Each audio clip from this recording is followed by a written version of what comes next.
Welcome to this very special Amazing Race 4 episode of URT Number, the Amazing Race podcast from Reality TV Warriors. My name is Michael Armstone, and joining me as always is the Canadian who loves to talk about feces, Logan Saunders. Afternoon. And I'm very pleased to say that joining us from Amazing Race 4 is one of the clowns, it's Al Rios. Hey. Hey. Welcome to the show. And this isn't the first time that you've kind of had your own Amazing Race show, because for people that may not know, way back when, Jon, and then you also made some cameos on an afternoon predating podcast, really, an afternoon talk show where you guys talked with the eliminated teams from the earlier seasons of The Amazing Race. Yeah, we did. Wow, that's great. Yeah, it was a great experience. CBS had asked us to come and do some of that and interview some of the people. And we really had a great time doing it. And got to talk a lot about a lot of different things and compare our experiences on The Amazing Race. So it was a lot of fun. Do you and Jon still follow the show to this day? I could answer for myself, but I definitely do. It's funny because Jon's in Vegas now. And every time I ask him, he asks me to catch him up on what's going on with the show. And, what's happening? I just wasn't able to see it. So he'll catch episodes here and there, but I follow it religiously. I enjoy it. I enjoy watching it. And because I was on it, it brings back a lot of memories. And I compare our seasons to the newer seasons as well. And how long did you guys have that after show with the eliminated teams? How many seasons did that go on for? We only did it for, I believe, the year after that. Because Jon and I were also traveling. At the time, I was working on cruise ships, and Jon was in the circus.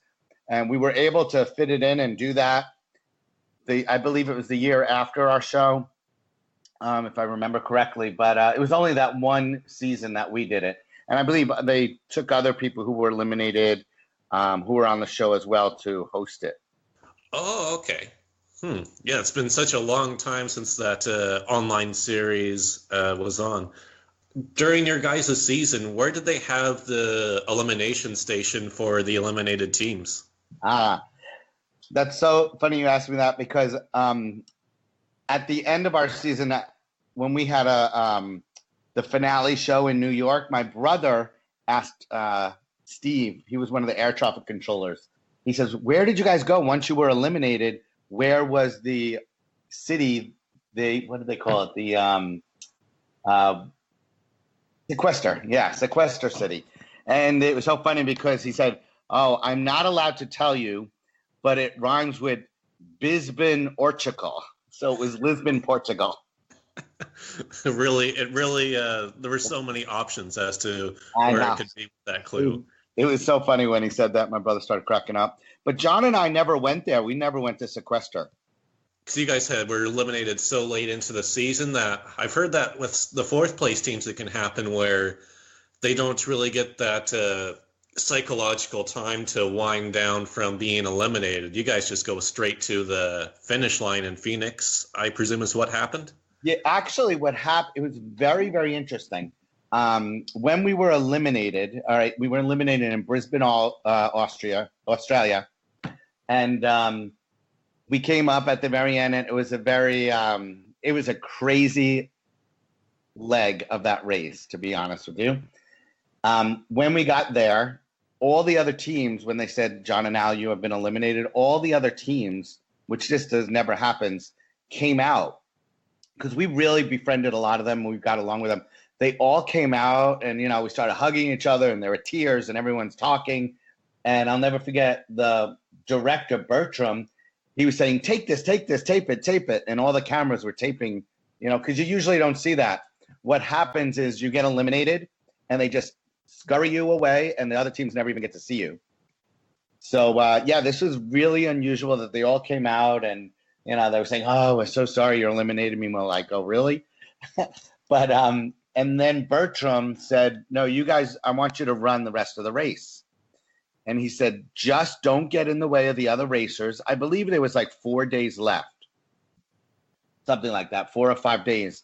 He said, "Just don't get in the way of the other racers, but we're going to let you race." And I think the last two events that they had to do, that's when they scurried us away to Phoenix. So it was kind of fun. We were running the race, and the other racers were watching us run it, and they didn't know. He told us, just run the race, just don't get in their way. And they were a little bit confused, like, what the heck? I thought those guys were eliminated. What's going on here? So what you're saying is technically David and Jeff didn't finish third. They actually finished fourth. I always said that. I always said because they didn't finish. They finished fourth. You're right. And I always said we should have had third place and they should have been fourth. Yeah, they didn't even make it to the finish line. See, in my eyes, and that's very funny that you brought that up because a couple of the fans, they would bring that up. They're like, what about this? They didn't go to the finish line. They just went home. So technically, you guys should be in third place, which, you know, most people know that you do make a little bit of money, you know, depending on which place you come in. So we should have got the third place reward and not the fourth place reward. But Bertram didn't want to bite on that explanation.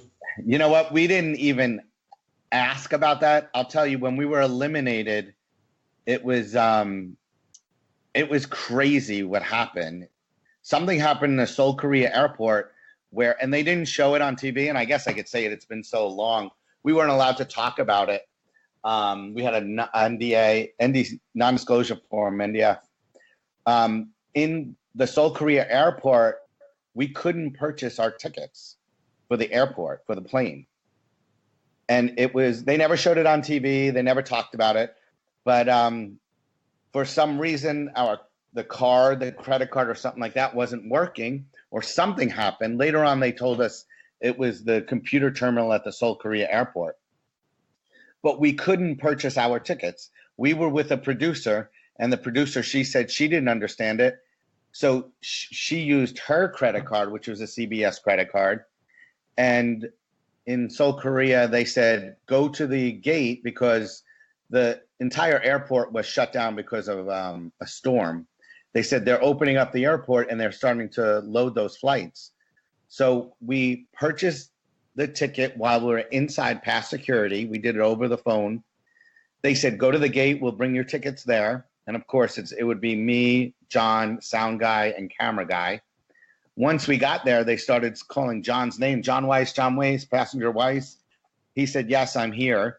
And they're like, you have to board the plane. He goes, no, my partner Al's here too. And they're like, no, we don't have anyone else on the manifest. There was a big scuttle. We were arguing. And again, none of this was shown on TV. And this little Korean guy comes running up with his ticket. And he said, once your ticket was purchased, the credit card was denied. So a lot of people never knew about this. And what happened is the three teams got on the plane. They flew down to Brisbane. Now our credit cards work. We were able to purchase tickets for the next flight. We got on the flight. When we got down to Brisbane, Australia, we saw the other three teams there. We're like, holy cow, they were just sitting. We're like, maybe they got held up. We started running, and someone came out, a guy in a suit, I believe, and he's just like, stop. We're with CBS Legal. We need to talk to you. And they said, we understand that you had difficulties with your credit card. We held the other teams up here while we did a full investigation. And it was by no fault of CBS. It was a computer terminal error in the Seoul, Korea airport. So we had to sit there. They said, because it's like getting a flat tire or just bad luck, we had to sit at the airport in Brisbane for like the 3.5 hours that they made the other teams sit. And they took off and started running the rest of the race. Wow. Kind of shocking. Yeah, usually with a story like that, there hasn't been really any other stories like that, but they frequently hold up the team so often with flights now and make everyone equal. This is the first scenario I can think of where teams were held up and then they went against having everyone start at the same time. Right. And they just said they held up the other teams to investigate what had happened to us in Seoul, Korea. And and we were like, what the heck? We were like in shock. We're like, we didn't understand. It was the credit card that's given to us by the CBS. How could it not work? And so that was really rough. And what really got me is they never showed it on TV. They just kind of edited it like we were sitting down doing nothing. And we're like, oh my God, we got to go get, if I remember correctly, we got to go get our tickets. And we were late getting to the tickets and all that because several people, after our show aired and the finale aired, several people from past seasons came up to Jon and I, said, come here, we got to talk to you off the record. What happened? Something went wrong with that. Made no sense what happened in the Seoul, Korea airport. And we were like, we couldn't say anything. And even in interviews, as we did interviews, we were asked that as well. And we're just like, oh, we really couldn't really talk about it. Now it's so many years later. I better not be slammed with a lawsuit. I think after 15, this has been over 15 years since your season filmed. I think we've had other teams mention stuff that they weren't supposed to talk about that aired over 10 years ago. I think it's past the point where CBS is going to clamp down on anybody on our podcast. So, but it was very interesting, and but teams, and now that you mention it, someone from season 3 said something similar happened to them, but this person was very smart. And he said, I want the cameras rolling. And he said it right into the camera. This is what just happened. We got off of a plane and we're all running. And there was already a taxi cab or something like that waiting for one of the teams. And there was no way they could have ordered a taxi cab. So we're just saying this, and I was like, really? So, yeah. So interesting things happen, But that was the lowdown. And we were asked so many questions. What happened? And we were we were blown away too when we were eliminated, because I believe that was also the episode where you had to go on foot. After doing, if I remember correctly, in Brisbane, the water world where we had to go in the tank with the sharks. Yep. And I had to go into the sharks, get it. And then it said, make your way on foot to the finish line. And I believe Chip and Riken drove there. Yeah, they drove, yeah. And, I always wondered, because then they slapped them with a penalty. And then I always wondered, why don't they say, I never understood this. Maybe you guys could shed some light on this. But why didn't they say, you drove here, instead of giving them a penalty, you need to go back and complete the leg of the race correctly and not just give them a penalty and make them, because they've done that in the past with some teams where they had to go back, park the car wherever, and then make their way on foot to the finish line. I know sometimes with the earlier seasons, I guess the rules were still a little bit inconsistent back then. Yeah. Because I know there was the deal in the second season where Blake and Kip Page's car broke down, but that was the first time that happened, and Ramirez would have been last, so they gave him a time credit, and then they had to re-edit it to make it look like Hope and Norm were really last, and then after that they permanently changed the rule. And I'm guessing with maybe it was just that doesn't really make too much sense why they didn't just send the team back in the self-drive to do it on foot. It's not like because they've done it with taxis too, where they send the team back to on foot as well. You got to go back and do it the correct way. So I never understood that. But I did find out other scoop. I don't know if you want to know this too, but later on, and very shortly after we completed the Amazing Race, we all got emails from Riken that said, it was very interesting. He's like, we just want all you to know, all the people, the racers, Chip and I are having our differences, so I'm really not sure how this is going to end up between us two. And I was like, what? I mean, I knew they just won $1 million. And very interesting enough, when I was in the city, we were never allowed to trade emails or anything with any of the camera guys or the producers or anything like that to keep in touch with them. They weren't allowed to. But I was in the city one time, and I was walking, and I ran into someone who did casting and the cameras, one of the camera guys, and started talking. I'm like, oh my gosh! And they were doing The Apprentice, I believe, at the time. And we were talking, and they told us that Chip and Riken actually were recruited for the show. Oh, one of the few recruits from the early seasons. Yeah, they were recruited because it was the season of Queer Eye for the Straight Guy and all those kind of shows. And I said, they were recruited? Because I actually started talking about, did you hear Chip and Riken? They're not together any longer. And they're like, oh, yeah.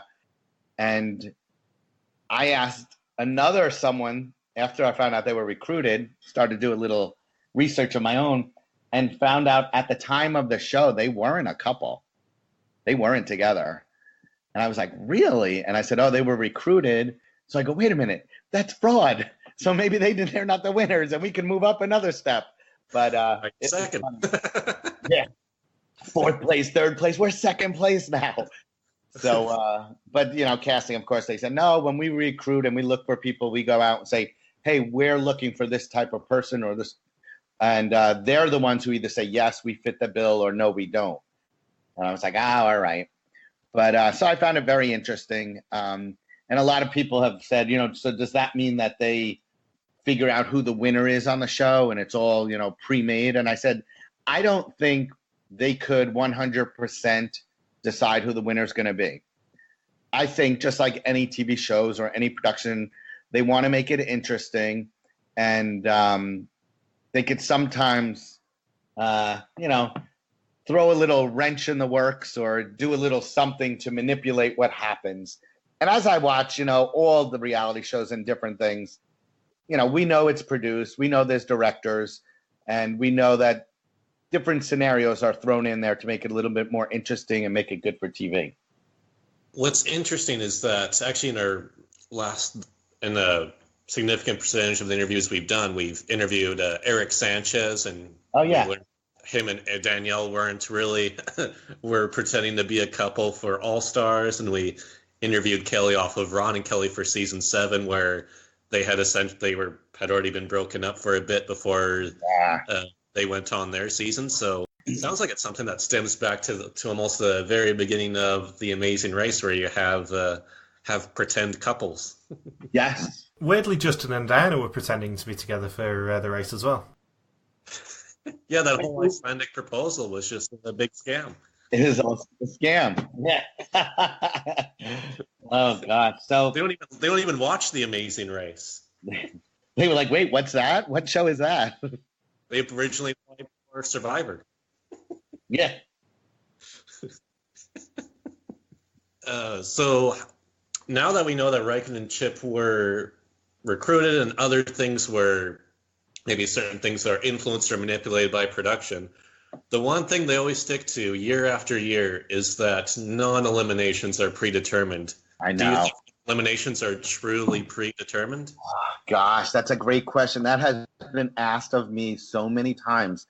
And, they swear up and down. And when we were meeting with them prior to running the race, they told us that it is all predetermined.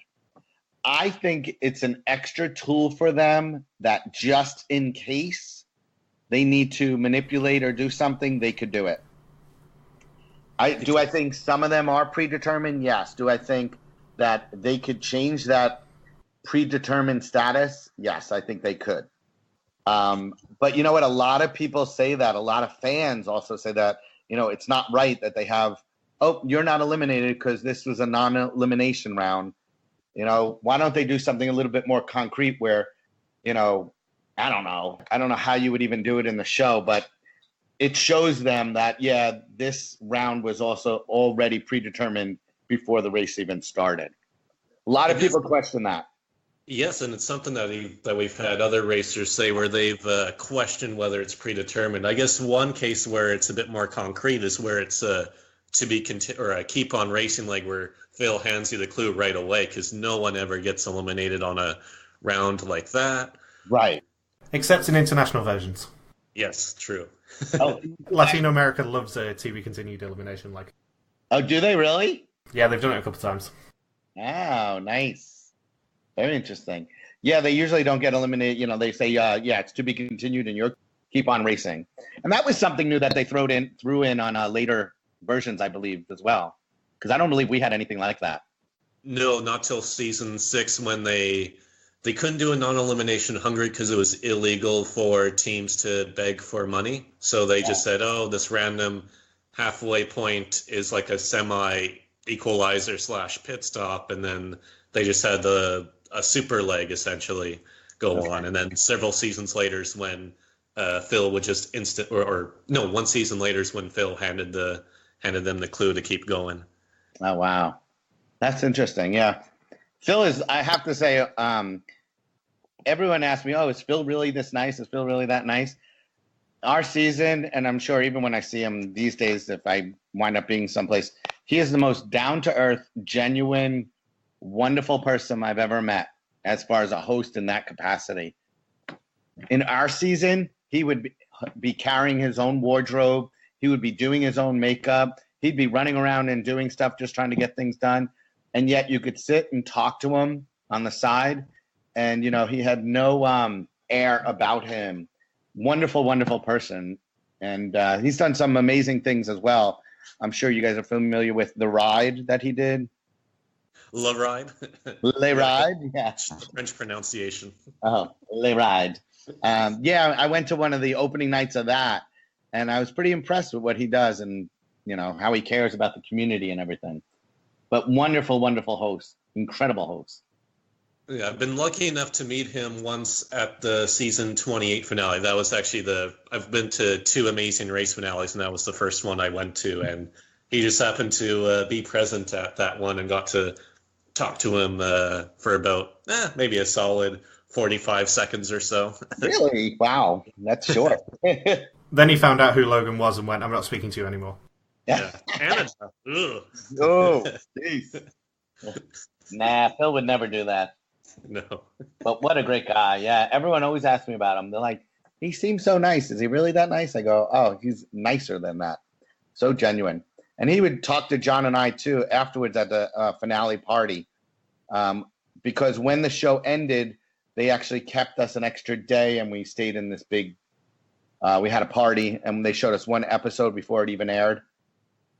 And he was just so complimentary of us and spoke with us. And, you know, he said, if I could ever help you out with anything, let me know. And he's been a great guy. Wow.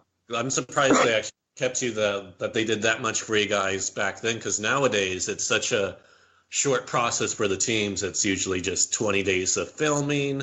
There's no early show or major interviews except with a couple of websites. CBS doesn't really put on any parties anymore. It's just strictly up to typically whoever wins the season is the one that puts on the finale parties now. Yeah. Or some of the fan groups, they will, throw a get together, a finale showing. I've gone to many of them in New York City. I've gone to some in California. And, you know, I get asked over and over because a lot of people say they really, really, truly, and not just because I was on it, they love The Amazing Race. They think it's a great concept. It's wonderful to travel around the world. But they said, why does CBS, it's almost like the black sheep of the family. Their big thing is Survivor. And I said, I don't know. I have no idea why. Maybe it brings in more money. Maybe, who knows? Maybe it's more popular. More people watch it. But I know Amazing Race won more Emmys than Survivor. Yeah, and here in Canada, we've had our own version for a few years. And even with our really small production budget, it gets nearly 2 million viewers per episode. And it just sweeps every award show year after year, even though it's trimmed down so much to where it's 9 Canadian legs and just 2 international legs. Oh, no, that's horrible. Yeah. Wow. So I guess they're not going around the world. No, they did 1 round in Indonesia, 1 round in Mexico, and then everywhere else was in the same repeated regions all throughout Canada, and they had like 7 dancing tasks. Oh, jeez. They love to claim they go around the world, but everyone knows they don't. Yeah. It kind of reminds me of because I met some people who are on do you remember the family season of The Amazing Race? Yes, we're actually interviewing Megan Lynn's hopefully next week. Oh, that's great. I've met a bunch of them at different events, but a lot of them were very disappointed in that. Supposedly, I can't remember her name, but she told me they didn't know, because that was most of it was done in the United States. And she said she was very disappointed. She thought that it was going to be a regular leg of the season of The Amazing Race, traveling around the world. And she said, if I would have known that, I can't remember who it is though, it escapes my memory. But she said, if I would have known it was that, I would have waited to try to get on later seasons of The Amazing Race. Just abandon the family? Yep, abandon the family, go with the hubby, and that's it. Yes, we know that I think it was Margie and Luke were in the semifinals of casting for Family Edition. And I think they were very lucky to wait however long they did, because they managed to get 3 appearances on the Amazing Race out of it. I know. He's amazing, though. He's a good guy, too. Oddly enough, I was in Philadelphia one time just visiting friends, and happened to walk into some restaurant or something, and Luke was there, and I was like, oh my gosh, hey, how you doing? And carried on. So just out of the blue. Wow, he was all, because I know he's normally based in Colorado, if I'm not mistaken. I think, yeah, he was usually on the West Coast. Yeah. So, it was years and years ago, but for whatever reason, he was in Philly. But it was kind of cool. But yeah, he was lucky. They were both lucky that they waited, because they did get on all those. We would have loved to do one of the All-Stars, Jon and I. We really wanted to. We were kind of trying to campaign. Were you ever asked? Well, this is very interesting. At the time, Jon was doing something for CBS, and someone came up to him and said, hey, congratulations, I heard you guys are going on the All-Stars. And Jon was just like, no, we're not. And he goes, no, I was in on conversations with it. I know, but don't worry, I won't, it's between you and I. And Jon said, no, we weren't asked to go on there. And he said the guy just kind of like clammed up and was like, oh, okay, and walked away. So when was it? We saw Phil, maybe it was when we did a Miami reunion or something. And Jon and I actually approached Phil and asked him after the All-Stars. And we're just like, what was that deal? We were pretty popular. We were popular on the website. People really enjoyed us. And actually Phil said, and this is just coming what he said. I never did any research. He said one of the producers said we were too nice and we didn't make for good television. We didn't backstab anybody. We didn't, get into any major arguments or fights. And he says, and that doesn't make good television. But we were one of the top 5 teams. I definitely would have played it a little different. But I guess we should have been meaner on the show.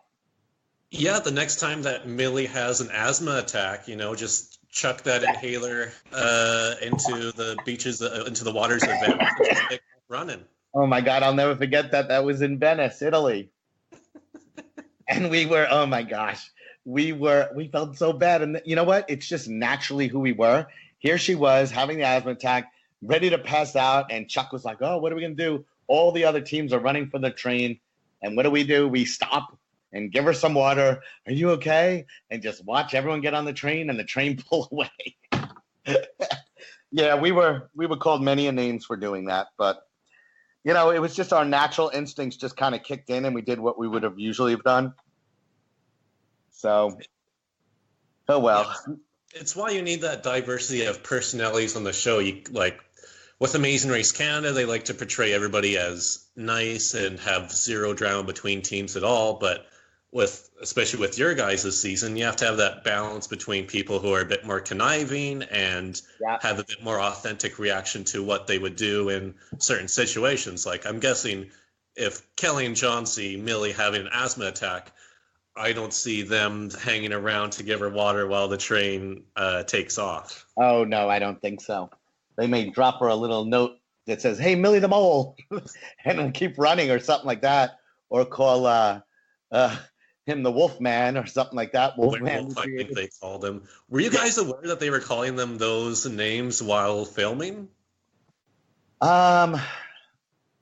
We knew about, there was some times where we kind of overheard some stuff in the background. I think it was on a train in India that we heard them saying stuff. And we were just like, oh my gosh, man, how cruel. Because it was like, they were serious about it. And they were, really making fun of them.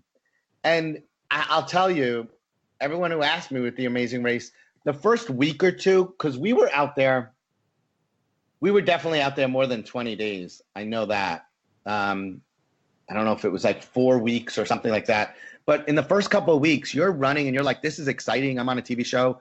By the middle, you are getting so exhausted and like mentally, emotionally, physically. And by the end, I was spent. I was hoping that I couldn't wait for the race to be over. I was like, this needs to be over. My body is aching. I cannot do this. So when they're making fun of other teams, and again, it's just in my nature, I was a little bit like, man, how mean is that, man? We're all suffering here. And, but I'll tell you, a lot of people like that. And the production loves that when they do it. They'll definitely focus in on that a lot more. So we did know that they were doing it, didn't like it so much, didn't really join in with them, but just kind of like listen. But again, we didn't even stick up and say, don't say that, because you didn't want to make enemies as well. Yeah, I can imagine what it would have been like if you guys had yields and U-turns on your season. Do you think it would have been automatic for Kelly and Jon and Millie and Chuck to U-turn and yield each other all season long? Oh, absolutely. They would have been at each other's throat. And even, I'll tell you, early on, Riken was a little aggressive in the very beginning. Early on, I think it was in Italy. When he's holding the doors? Yeah, when he was holding the doors, it's like, cut out. And I actually was talking because I was able to speak a little Italian, and I was talking to the bus, and I'm like, hey, what's going on? And like, no, these doors aren't opening. I will take you to the other one. And of course, what did I do early on? Tell everybody, hey, guys, this bus is going to the other station. Duh, I should have just got on the bus and said take off. And then it was the funniest thing because Riken was holding those doors, and he's like, okay, I guess I'm just going to let him go and get on the bus. So it was pretty funny. And I had a little argument. They never showed it on TV. When we were in Marseille, France, we just drove all night. We all parked, and we were all in line. And then Chip and Riken come up, and they were like, hey, we're going to, cut the line. And I think it was Gerard. And Tien, yeah, they were at the front. They were waved to the front of the line, yeah, too. They went to the front as well. And Riken got out of his car, and we slept in the car. And he just came up to me and started digging into me about how he knew we were out to get him and that we were trying to eliminate him, and we were ganging up on them. And I was so like tired, exhausted. I just started yelling at him and being like, you know what? When you see this show on TV, you're going to owe me an apology. And I just walked away.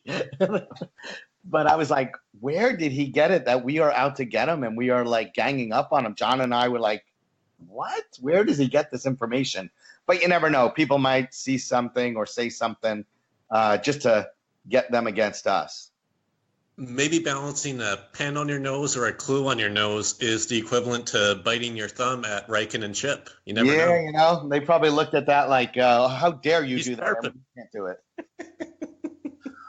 That was funny. We were in the Korean airport doing that, balancing all that stuff. It was so funny. And people were like, how were you guys doing that when, you knew your life was on the line? You weren't getting on that plane. And we were just like, you know what? We couldn't sit there and just stew and be upset about it. We were just like, you know what? Once we get on that plane, we're going to just give it our all and just try to get there. We never, ever gave up. That was one thing that was great. I would have loved to be a little bit more. And I think being older now and watching the shows and seeing what goes on, I think I would have definitely would have been a little bit more aggressive and competitive. I started out really being competitive, but then the caring side of me and Jon as well, kind of took over, and we were like, But these days, I look at it and I'm like, forget that, man. I'd be like, here, Millie, here's a cup of water. I'll see you on the train. But it was good. Good time. Do you think that, because in your guy, for the first dozen or so seasons, you guys got to interact with each other at the pit stops. Do you think now that they sequester the teams from each other during the pit stops that you wouldn't be doing things like staying behind with the team when they're having an asthma attack, or just being kind and carrying people towards your fellow competitors? Yeah, I think so, because you're not creating that bond between them and getting to know them. So they're just to you another stranger that you're just like, you know what, we're in this. We're both in this from the $1 million. And, I don't know much about you. You don't know much about me, but you're my competitor and I'm going for it. We spent a lot of times with Chuck and Millie, and we talked to them. And I remember in Austria, we actually got a hotel. So we did definitely bond with them and had a good conversation and good friendship with them. So, I think keeping them sequestered, I think that helps to improve the competition between them. Did any of those Austrian late night map readings or figuring out the tasks, did any of that help at all for that leg? Absolutely not. We stayed up all night figuring what they're going to ask us, and we were 100% wrong. Did you at least know the difference between mooned and moonding? I did. Yes, I did. And I was really good with reading and making sure very clearly what we were going for. When the one, who was it? Was it Jeff? No. Russell and Cindy messed up. Oh, it was Russell and Cindy, yeah. It was Mundin and Gemunden. And, that was a bad, I felt bad for them. But, yeah, we definitely did well with that. But that was the leg where we had to bring the big cello to the Beethoven house. And Jon and I ran right past the Beethoven house. Otherwise, we would have been up there on the leader of the pack. And the other teams behind us snuck in. And it took us about 30, 45 minutes before we figured out we were right here in the very beginning. We were running everywhere. It's so important to, keep your head on straight and don't panic and think about what you're doing before you start running the race. And we definitely did not do that leg of the race. Yeah, you got duped by Monica and Cherie of all teams during that task. Yeah. Oh gosh, I'll never forget that. And I was like, man, we were right there. And then when I saw it on TV, I'm like, I cannot believe they did that to us. But hey, it's a race, and they were in it to win it. So those type of lessons that I've learned, I'm like, all right, that's the way to play the game. That's the way to do it. So. But I'll tell you, a lot of people who were our fans or people that we knew, even they would tell us, you guys still put on a great competition. You raced hard, and you didn't really, backstab anyone or do anything really too evil. And I'm like, yeah, tell it to me again. That's why we're not on the All-Stars. But they appreciated it, though. Yeah, if you ever get a call for, next one's All-Stars, but if there's another All-Star after this, maybe you just have to, when you get the call, just start cursing them out on the phone, or if it's in person, start spitting on their shoes. There's so many things you can do out to boost your chances. Oh, I'm telling you. Actually, I think, and this summer I was up in Provincetown, and one guy from season 3, Kenny, he was up there. We hugged it up. Yeah, and we met. We met up for lunch, and we said, let's take a picture. And Kenny was a wise guy. He always jokes me because he's like, we came in 3rd place and you came in 4th place. And I said, please, we were most popular. I think we were something like 96, 97% popularity. Yeah, I wrote that down in my notes when they did the CBS popularity polls on their website. It was 96%. And as long as they ran that CBS popularity poll, no one ever eclipsed 96%.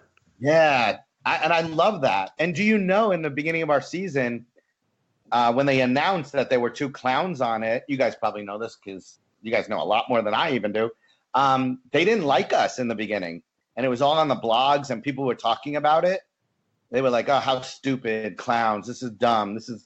And I mean, Jon and I were not ready for that. We were like, "Oh my gosh, we're being blasted online, and people are saying mean things about us." And they want you to shoot out of the cannon. Yeah, he was a big shot, but. They just didn't get it with the clowns. But as we ran the race, they actually started something that said, I'm in the clown car. I have my red nose. I'm in the clown car. And everyone's like, are you in the clown car? And it just took a turn for the better. So it made us feel a lot better. But that takes a toll on you when people are talking about you and talking bad about you and saying you're stupid. This is dumb. Clowns. Who wants to see clowns? I wasn't ready for that. But getting back to the story with Kenny, so we took a picture, and he says, let's post. He took a picture of him and I, and he goes, let's post it. Let's see how many likes I get and how many comments I get, and let's see how many you get. So he took his picture. I took my picture, and I wrote, spoiler, CBS is going to do 3rd and 4th place teams against each other. Watch soon or something like that. And within 10 minutes, Kenny was looking at it. We were having lunch. He's like, oh my gosh, Al, you got 10 likes and I only got 2 likes. Oh my God, you got 4 comments. Oh my goodness, you're up to 92 likes and I only have 20. So I said, yeah, now you see who they really liked. But I will tell you, I got so many emails, so many phone calls of people being like, is this for real? Are you really going back? Are you really going back? And I was like, no, this was a joke. But it really gave me an idea because Kenny and I started talking about that. And we're like, wouldn't it be cool to do old school versus new school of teams on The Amazing Race? Like the old timers, I don't want to call old timers, but versus these younger people, because I've witnessed and other people have witnessed that they have given these new teams, I don't know what seasons, but like they gave them an upgrade to first class. They gave them places to sleep. They gave them clothes to wear when it got really cold. And I was like, we didn't have any of that. So I don't know. I thought that was pretty cool. And Kenny's like, I know. I wonder if we'd be able to do it because we could figure it out more than the younger generation. So there's an idea for you. So with old school new versus new school, because we're going to see an ounce of that next season. Right. How much do you know about next season? I don't know. I don't know much about it. I just know it was. Do you know who's on it? I don't. Tell me. So the main attraction for us is the fact that Colin and Christy are back. Oh, they are? Yeah. I didn't know that. All right. The Amazing Race teams are Colin and Christy, Becca and Floyd, Leo and Jamal again. Who else? It's Art and JJ. And the Afghanistan guys? Yeah, the Afghanimals. And who's the other one? Tyler and Corey. Oh, really? All right. Wow. So it's like all newer teams, and then Colin and Christy just randomly thrown in there. That's interesting. Wow. Huh. I don't know. That's interesting. I watch it. I'm gonna watch it all the time, but it would be interesting to see. I've talked to Justin and them because I was talking to them, and they were. I was like, you guys were. I think it was his season where they gave them. All of a sudden, they all ended up in the same place to sleep while they were waiting. And I'm like, what was that all about? And he said it was arranged by production. I'm like, that's ridiculous. We slept on the sides of roads. That's crazy. But I don't know. It just seems like they treated them a little bit better. Maybe I'm just biased. Some of the accommodations they've got that have been arranged by, like all the overnight accommodations waiting for route markers are mostly arranged by production now, but some of them haven't been the nicest. Like season 26's first overnight arrangement by production was in an office that was dominated by office employees watching anime porn. Really? And the showers were clogged, and they said it was just the most disgusting place they've ever slept in. I get now. Did they give them that place to sleep when it was when they checked in? No, it wasn't a pit stop. It was. Oh, it wasn't a pit stop. Michael, was it a pit stop? It was the first pit stop location because it was as the blind dating couples were getting to know each other, was in the midst of an office building where everyone was just watching hentai. Wow, that's interesting. And that was the blind date edition? Yep. I got to ask Bergen about that because I see Bergen all the time. Not all the time, but we do.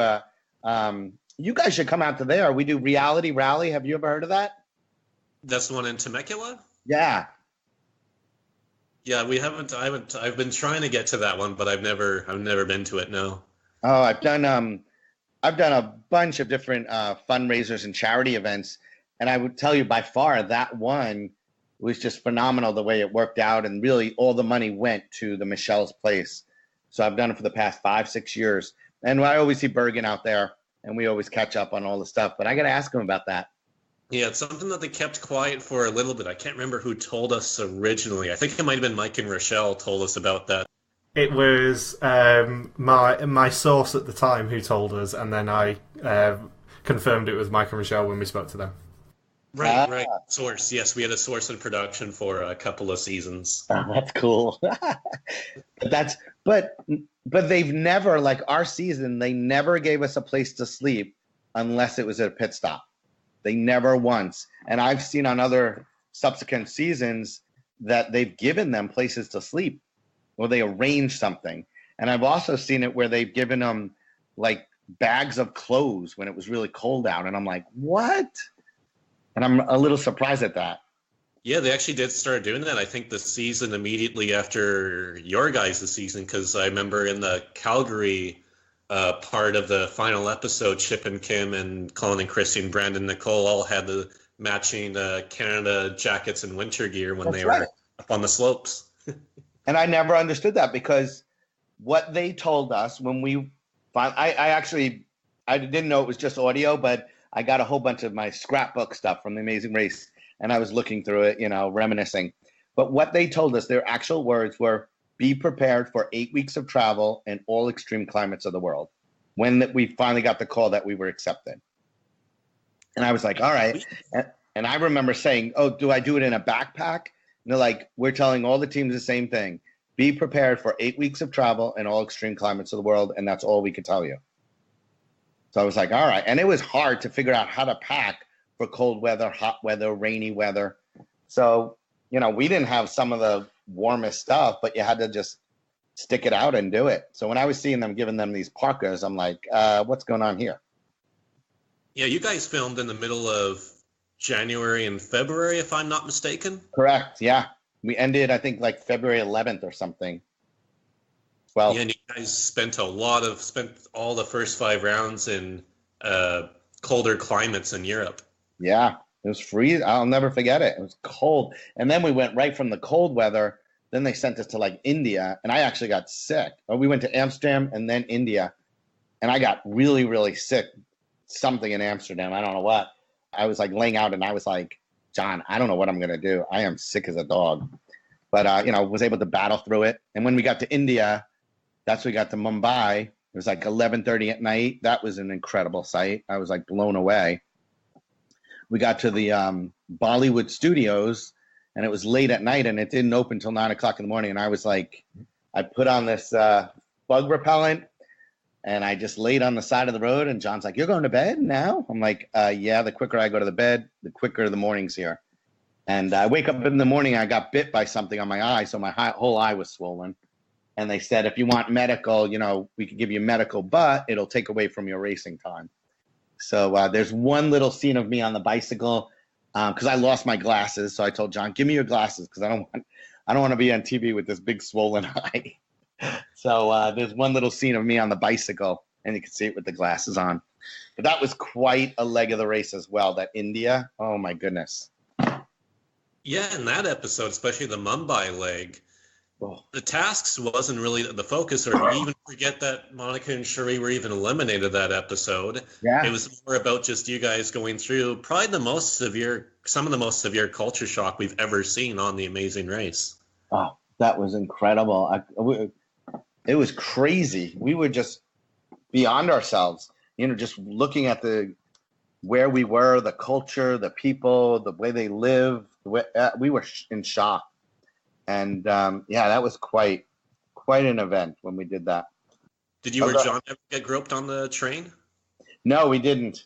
We did not get groped. But the trains, when I tell you people were hanging off the trains, we had to literally push and fight our way to get in there. And we got on and we literally just pushed people just to get in. And it was packed. And I felt for the ladies, because they didn't know that there was another train separate for women.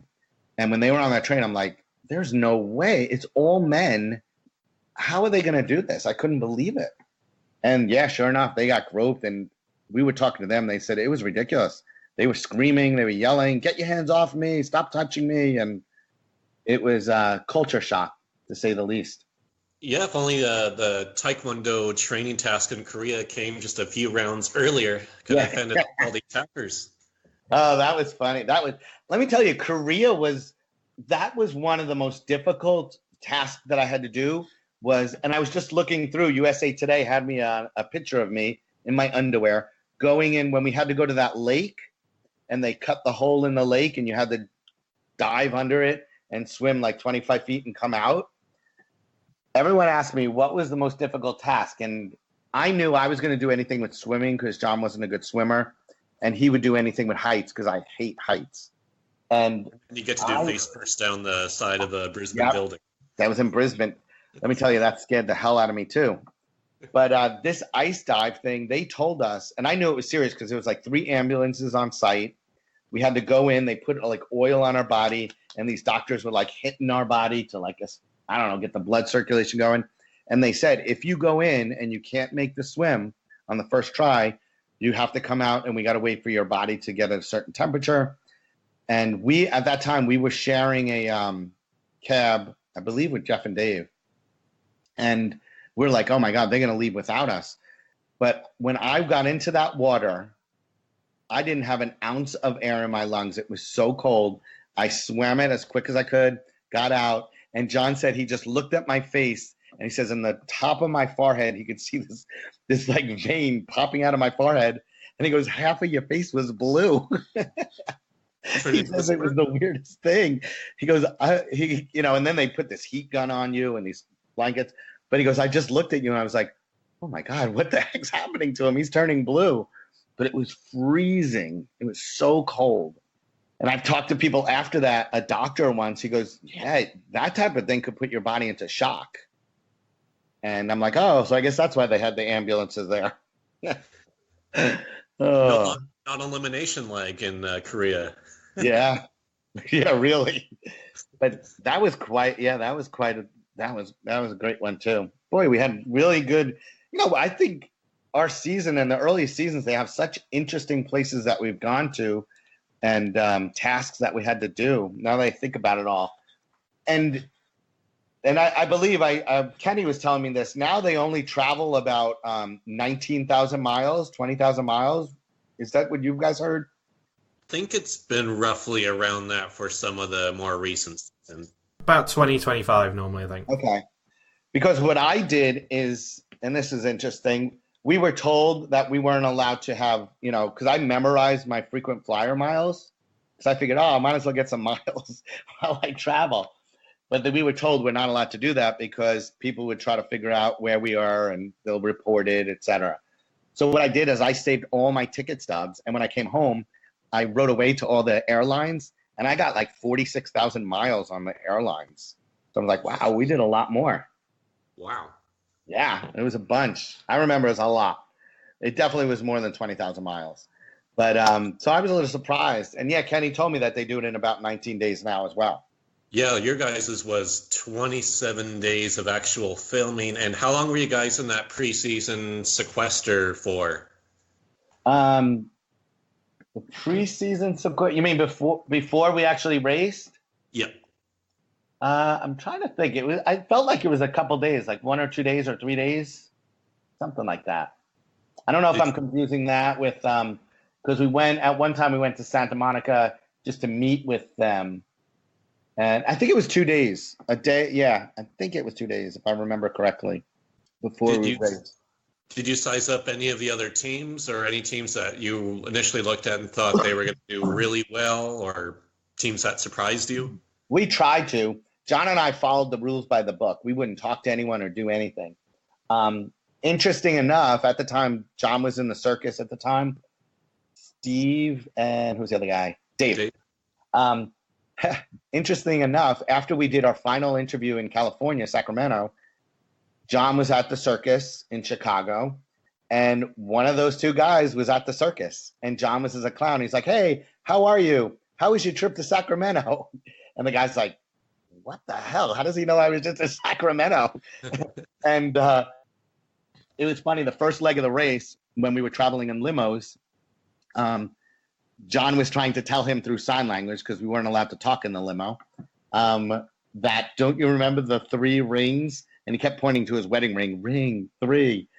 But afterward, he told him, yeah, you came to the circus. You walked right up to me. And I said, and the guy said, I totally remember that. And I was like, is this guy a member of production or something like this? Or was he in on the interviews or what's going on? So we definitely sized them up, and we knew a little bit about some of them. We tried to figure out what they were doing. We knew Chipper and Riken were California boys. I don't know how, but we knew it. Oh, I think during the interview we found out that as well. So, yeah, we tried to figure out who are the people that maybe we would work with, who are the people that maybe would be a problem. Didn't always deem true, but it's always nice to try to figure it out. What was the most wrong you were about a team going into the race? Just one assessment where there was a complete 180. Good question. Most wrong. I'm trying to think. I don't know. Maybe, you know what? I think Jon and Kelly, I think when we first, I knew we thought they were just like really cocky, really not nice people. They would make fun of people all the time. But in the long run, we actually became really good friends with them. And we actually met after the show. We went down to Miami and met up with them. But I think in the beginning, I was just like, oh my gosh, these people are just so conceited, so full of themselves. I wouldn't trust them with anything. And they really wound up being really, really nice people. And actually, when I told you about that, when we were eliminated, Kelly actually talked to us. She goes, you wouldn't believe it. Last night I had a dream, and I had a dream that it was either Jon and I going to get eliminated or you and Jon getting eliminated. And I liked you guys so much. And I was like, no, Jon, let's just slow down and let the clowns go ahead of us. Let them be, we'll get eliminated. I'm like, what? But she says, yeah, I had the dream. I guess it was just like, just thinking positive things about you guys. She was really upset when we got eliminated too. I remember that. So I think going in there and thinking of them as very, very mean people and finding out that they were in it. They were racing just like anyone else, but they're two good people. With the Korea leg, do you think what would have made the task even better is if they had a hole drilled in on the nearby North Korea side and you guys had to swim between North and South Korea? Oh, that would have made headlines all over. But funny story, our cab, again, the communication there was impossible. He was driving, and I swear to you, as we were driving, trying to explain, go up to this lake, we started passing military. And we saw tanks, and I saw military people, and I knew about the DMZ and all that. And I'm like, wait, stop. Turn around, go back. And those guys were like, what are you talking about? I go, no, we are definitely in the wrong place. Turn around and go back, because we saw in the distance, and I literally saw tanks and military people. And I knew we were in an area that we should not be in. There's no clown, there's no circus tents nearby. No, there was nothing there that we'd be able to earn a couple extra bucks, do some street performing. I don't think it would have been a pretty thing if we kept going. Just shoot a cannon if Jon comes out of the cannon and lands in the palace of Kim Jong-un. Yeah, shoot him in one of those missiles. See Jon, woo! The first Korean missile testing involving Jon. Yeah. Involving an American clown. That would have made headlines all over the place. Yeah, Dennis Rodman would have had nothing on him. Yeah, we would have been good friends with good old Kim Jong-un. Been like, yeah, come on, do a show for us. You're not leaving, but do a show. Yeah, that was scary. I remember seeing that. It was funny. I believe Bertram was saying they did have like one of the tasks, because they always have different tasks that you might do. One of them was something like a miniature golf course that was like right on the North Korea and South Korea border or something that they considered doing. And I was like, really? I think that would be interesting, trying to plan out. Whenever I travel quite a bit, or I did, I worked for a cruise line, and I also did a bunch of traveling with circuses. And whenever I go to a different location, I'm always like trying to envision what would be the perfect leg of the Amazing Race and different tasks to do. So I think that would be cool, planning out one of those legs of the Amazing Race. Yeah, just trying to come up with stuff that comes completely out of left field. Yeah. The starting line where you guys actually started in left field of Dodger Stadium. We did. That was crazy too. We were like, they drove us around in those limos. They picked us up, no kidding, like 3 o'clock in the morning, 2 o'clock in the morning. And I just remember they brought our backpacks to us and our passports.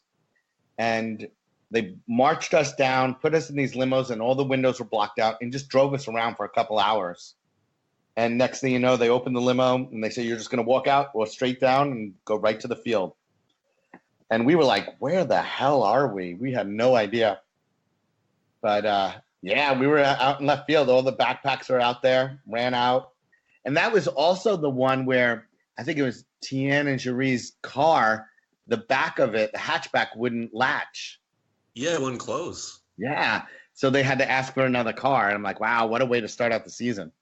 It was crazy.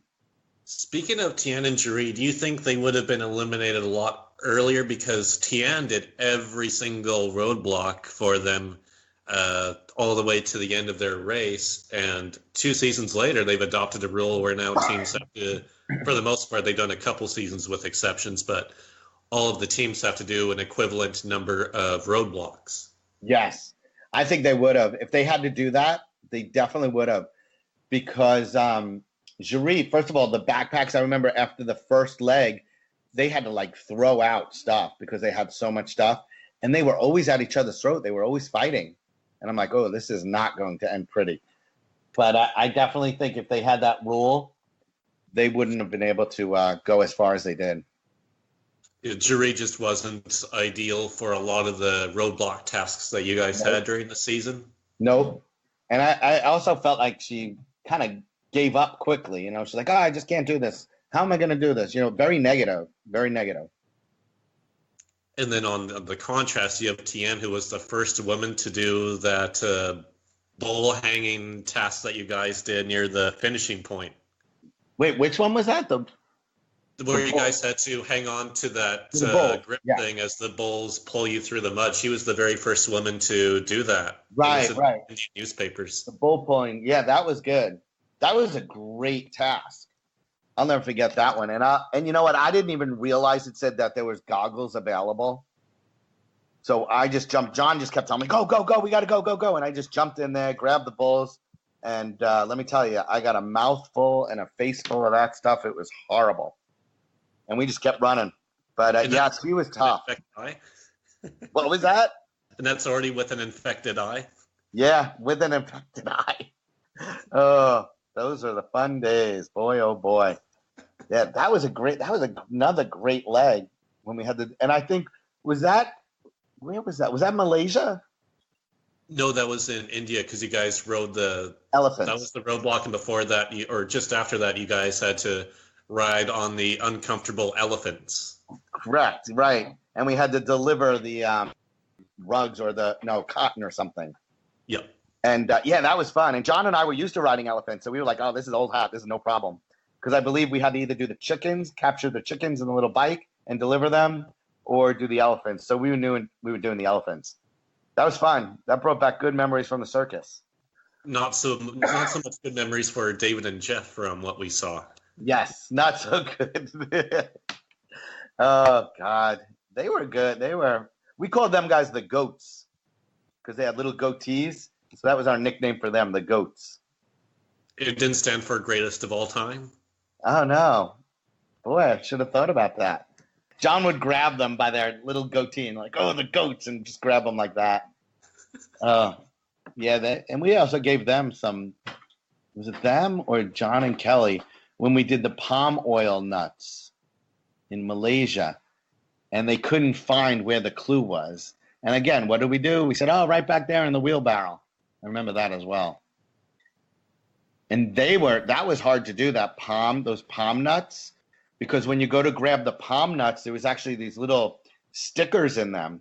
And we didn't know there was gloves. I believe there was gloves available too.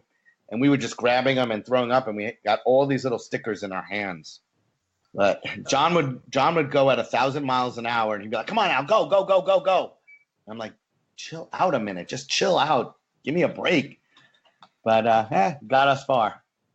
So John, between these tasks, it sounds like he's not much of a safety first kind of guy. Oh, no. Oh, my God. Even on the circus, John was just like, do first, think later. He would just go balls to the wall, just do it, whatever he had to do. And he was not good at directions. That's why I always did the directions. Anytime I asked for him for directions, he would always screw them up. Do you think those were your guys' two greatest assets between the two of you? John being aggressively pushing forward, doing the tasks as quickly as possible, and then you being the one that was able to be patient and examine directions? Because you guys had a lot of brutal self-drive legs too. Yeah, that definitely was key for us. Because I always told him, I would have like, John, just slow down, pull to the side, or drive. You know, I think we were in a boat one time. I'm like, just drive, stay in the area. Let me find out where we're going. Why go if we're going in the wrong direction? we're wasting time. Let me just find out where we are. And I was pretty good with maps. I would find out the map, and right away I'm like, all right, go up here, make a right, make a left. But Jon would just want to jump into a car and just take off and just go. But that would, and I knew from other teams that would hurt you, because next thing you know, you're 20 minutes in the wrong direction and you got to go 20 minutes back. So that's 40 minutes that you just wasted. One of the legs of the race, when we had to go, it was, I believe, in Malaysia, when we would go to Kota Kinabalu, we were in traffic and we had to get to these boats to bring us to the island. And all of a sudden, Jon just out of the blue opens the door, jumps out of the door, says, come on, Al, we're going to run to the boat. And I'm like, what are you talking about? And he starts running, and the camera guy said, get in the car. You don't just take off without anybody, and started yelling at Jon a little bit. One of the very few times they spoke with us. But he would do that. He would just act first and think later. And I was like, you got that guy all pissed off at us. But we later found out that the camera teams and sound guys were kind of rooting for us. They really liked us. We were in India, and one of them, they were leaving. As teams were eliminated, the sound guy and camera guys would be eliminated and obviously go home because they weren't needed. And we were sitting on a couch in the lobby, and they kind of sheepishly just walked by and said, just want you to know we're all rooting for you too. Go all the way. And that gave us like a renewed, like, wow, that's cool. Because they were not really supposed to say anything to us. How much do the self-drive legs take out of you? Because season 27 had 0 self-drive legs, season 28 only had 1, and then we've just had a couple of self-drive legs over the past couple seasons. Is that the most exhausting part of the race, where it's just entirely self-navigation? Yeah, and you're not only, well, Jon did a lot of the driving when we were in Marseille, when we went from, I believe it was Le Mans. Was it Le Mans down to Marseille when they did the race car down to the seaport? He did the driving all through the night, and I'll tell you, you're cramped in the car. There's 4 of you, and you got to still keep track of where you're going because you don't want to get lost, and you don't get any rest. That's why the next day, that's when I had the argument with Riken, and you're just exhausted, and I'm sure you've traveled or had to sleep in a car before. It's not very restful. No, I've done the overnight sleeping in an airport a couple of times, and you don't feel too refreshed when you wake up. If you have been able to fall asleep and have the opportunity to wake up. Yeah, it was just and it was all night, and you just didn't want to get lost. So it takes a lot out of you. I mean, I think it's a good strategy for the race to really wear out the racers. But I hated it. I didn't like any of those overnight drivings. You guys had 27 days of filming, so I assume you probably had a couple of 36-hour pit stops during your season? I think there was 2. Yeah, I believe there was 2 36 hours. Do you remember which those were? Wait, was it 36 hours or 24? No, it must have been 36, yeah. 12, 24, 36. Do I remember which ones they were? God, that's a good question. Because usually you guys, like the ones who get the 36-hour pit stop, there's usually some sort of memorable excursion, like one they got to do a little bit of a safari or be able to really socialize with the other teams and wind down. Yeah. I think one of them, oh man, I don't remember. I got to try to figure that out. I think one of them, for some reason, we stayed on a houseboat. Yeah. I believe it was India, south of India. We stayed on a houseboat, and it definitely was, because they gave us a tour through these villages that were on the water, and we saw kids, and we would be like throwing kids like a pencil in a empty soda bottle, and they would be jumping in the water, swimming over to it just for the pencil or for the piece of paper that we put in there. And there was these kids. I mean, we wouldn't be sitting there doing stuff like that if we were in a race. So it was definitely that. I remember we stayed on the houseboat, and oh my gosh, it was so hot on those houseboats. And, they had fans, and we had to sleep under mosquito nets on the houseboat. And in the middle of the night, the guy would turn it off, the generator, so there was no fan, and we were sweating like dogs. It was horrible. And then the next day they made food for us. And this guy was chopping up stuff. And I'm looking at him chopping the stuff on this wooden board that was dirty. And I was like, oh my God, I don't think I could eat this, Jon. So every time he gave me something, I would be throwing it over the side of the boat. And then the next thing, all these ducks, because I guess they were duck farmers, they were on the side of the boat, hundreds of them, eating all the food that I was throwing off the side of the boat. It was like rice and all this stuff, but it was, couldn't eat it at all. But I definitely know that was one of the long versions because we did that. And that's where Riken and Chip celebrated their quote-unquote wedding anniversary of being together. Isn't that funny when they said, oh, this is how long we've been? And I think another one might have been, because I think we all got a chance to go to that Sepalak orangutan sanctuary as well. Yeah. That was Malaysia, because I remember we all got to go in there and they took us all in. We got to see him. And, some people got to feed the orangutans. So we definitely weren't racing then as well. So it might have been those two. And for Millie and Chuck, were they, I assume they just passed out once they got to the end of that leg? Because that was their infamous super killer fatigue leg of elimination. Yeah, they were, forget it, man. It was not nice. Millie was, man, she was like a pit bull. And poor Chuck was just the sweetest guy you could possibly imagine. Want to do everything he possibly could for her. But, I believe shortly after the race, they broke up. And I think Millie moved up here to New York. Last time I talked to her, we got to get together or something, which was, probably a year or so ago on Facebook. Yeah, I think the last time I crept her Facebook profile several years ago, I understand she's married to somebody else now. Yes, married to someone else. And I think she does work in the field of, humanitarian efforts or something like that as well. She was always into that. Do you think modern day Amazing Race and the state of television now that a team subtitle would ever be dating 12 years - virgins? Do you think they would ever get away with that now? No, I don't know what they would get away with. Although, let me tell you, I see some of the things like The Bachelor and all that. They get away with a lot more. But that was the weirdest title for a team. And I asked her about that. And she's like, I can't believe. We told them we don't want please don't say anything about this. But we let them know that that's where we were in our relationship. And, of course, that's what they put on. What would be even funnier is if, like, for a 5, the Virgins title just mysteriously disappears without explanation. Oh, that would have been good. That would have been great. It's like, at the Monkey Reserve, guys? At the Monkey Reserve? Oh, or maybe in Amsterdam, the Netherlands, after he did that windmill. Maybe it shook him up a little bit, and he's like, all right, I've done enough. Come on, Millie. You and me, we're staying in this castle. Oh, he was such a sweet, nice guy. He still is. Is he married now, or is he still? I don't know if he's married.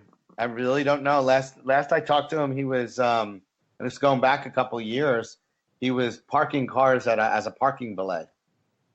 Oh, still a virgin? Is there an update on their virginity status? No, I don't know. I'll have to ask him next time. I'm like, so how's that going? If he's not married, he's probably still a virgin. Yeah, we'll arrange a 5-minute podcast with them just to ask that question. Oh, that would be fun. First question. Let's start. It's like Frost Nixon. You gotta hammer him hard at the beginning. Right, hit him right in the beginning. Oh, that'd be funny. I wonder what his answer would be. That would be a great time to reintroduce the "Are you pregnant?" question. Yes. Oh gosh, yeah. Good guys. A lot of now that I think about it, a lot of teams from your guys' season, a lot of the couples eventually broke up because we have Millie and Chuck who broke up right away, and now we learn Riken and Chip pretty much were already broken up. Yeah. And of course, the longest lasting love story of the whole season, Russell and Cindy. Yeah, sure. I think they were broken up before the show even started. Yeah, always their closest moment was Russell spinning Cindy at that pool table in their intro shot. Yeah. Oh my gosh, yeah. And he was odd because we became pretty good friends with him, And then out of the blue, he just disappeared from everybody. I would ask other people, they're like, no, he just disappeared, doesn't respond to any emails, doesn't respond to anything. And I'm like, oh, that's pretty weird. But yeah, they were broken up in the beginning. And then the Supremes, Monica and Cherie. Is it Monica and Cherie? Yep. Yeah. They, from what I understand, they became like a little bit combative between them, and I think that each of them broke up with their husbands too, and one's remarried. So they don't know the luxuries of what it's like to be married to professional football players? No, they don't. Like they mentioned, this is our life. We live in a nice luxury life. Yeah, no, they don't. I was surprised at that. So if they get brought back, they can say what it used to be like to be married with the luxuries of being married to professional football players. They can replay that confessional. They could, and they could compare it to the way they're living their life now. Yeah, like a one-bedroom apartment or something. Yeah. I don't know. Yeah, I don't know where they're living. I'm sure they're living the good life, though. Did they mention, because on TV, that's the only confessional they showed over and over, and they had almost no other airtime for them. Did they talk about that as much with you guys in person off camera, or is that strictly for the show? About how they live the good life? Yeah, and the luxuries of being married to professional football players. Yeah, they would always throw that in there to, in a conversation. How, we're married to professional football players, and, we do this, and, I have this. And they would always throw that in a conversation, really, because they really didn't add much anything else. After what they did to me in Austria, yeah, I could say that.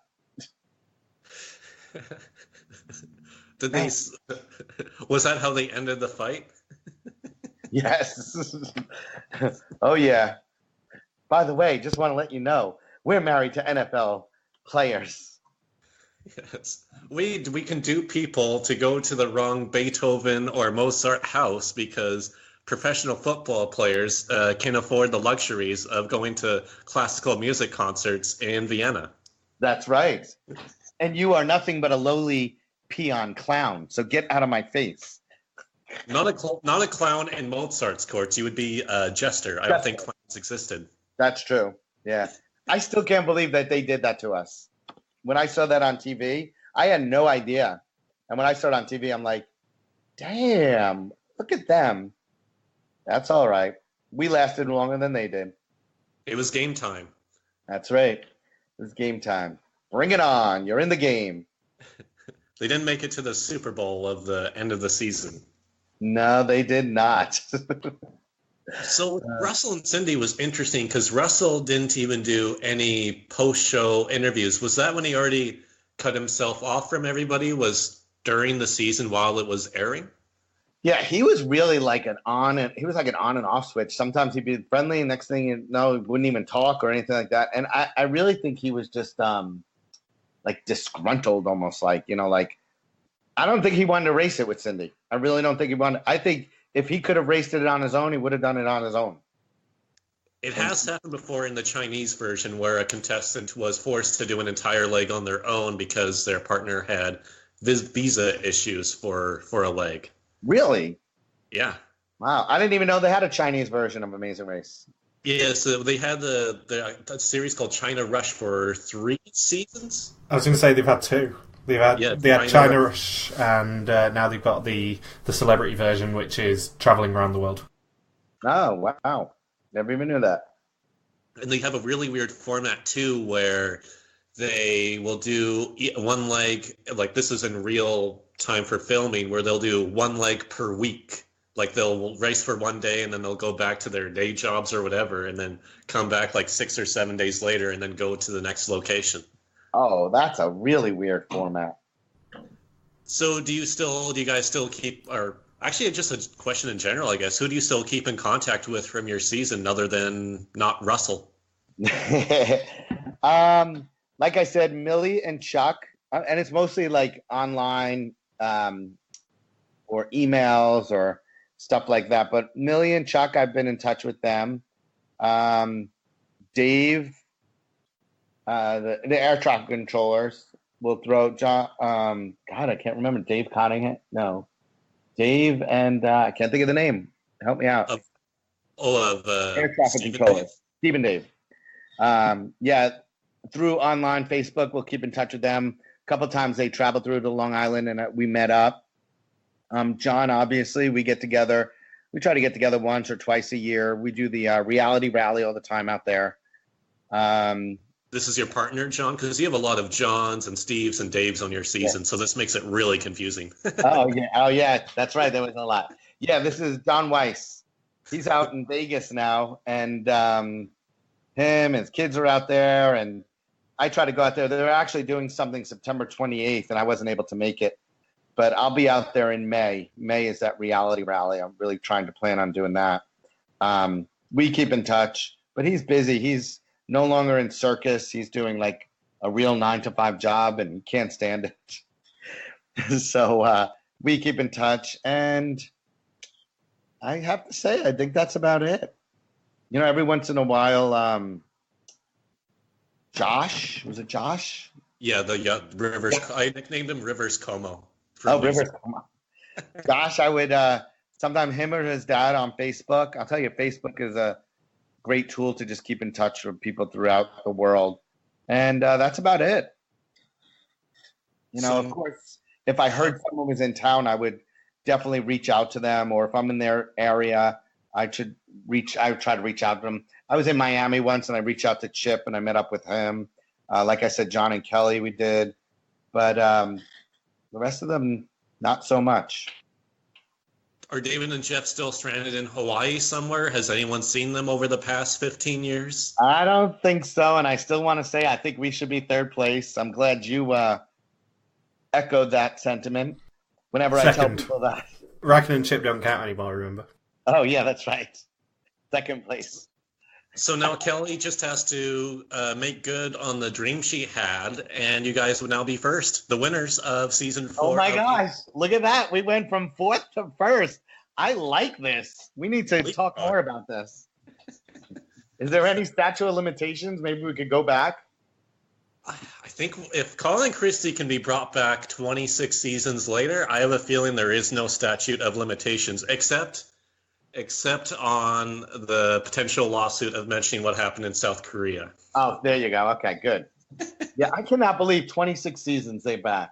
Who do they know? They must have, like, pictures of someone doing something. I think they've always kind of been in the mix, because they were meant to do All-Stars as well. Oh, And then Christie was pregnant, I think. Ah, so all right. They've always kind of been in the mix, but we know that they've been contacting more old school teams as well, because Eric and Jeremy got a call as well. Oh, really? Yeah, which we were shocked about when Eric told us, because I would have thought the most dominant team in US history maybe wouldn't get called back again. No, I wouldn't think so either. I think one of the most pleasant, nicest, most popular of 96% popularity teams should get called back, but you know, that's just my 2 cents. No vested interest at all. Not at all. Are you kidding me? Nah. So we know with Phil Kogan, he submitted a list of 15 teams he wanted on All-Stars. Now we know you guys were one of the 15, one of the 5 teams that didn't make the cut onto the show because they picked 10 of Phil's 15 teams. Do you know any other teams from your season who were contacted for All-Stars other than Riken and Lance Bass? Oh, wouldn't that have been fun? I'm trying to think if anybody else was on my team. No, I know season 3. I don't know if he was just goofing me. Kenny said they contacted him. Yeah, they were always on Phil's list. I think he basically said they were his number 1 choice. Oh, really? Wow. Thanks a lot, Phil. After all the good things I said about you. No. Screwing you over. I know.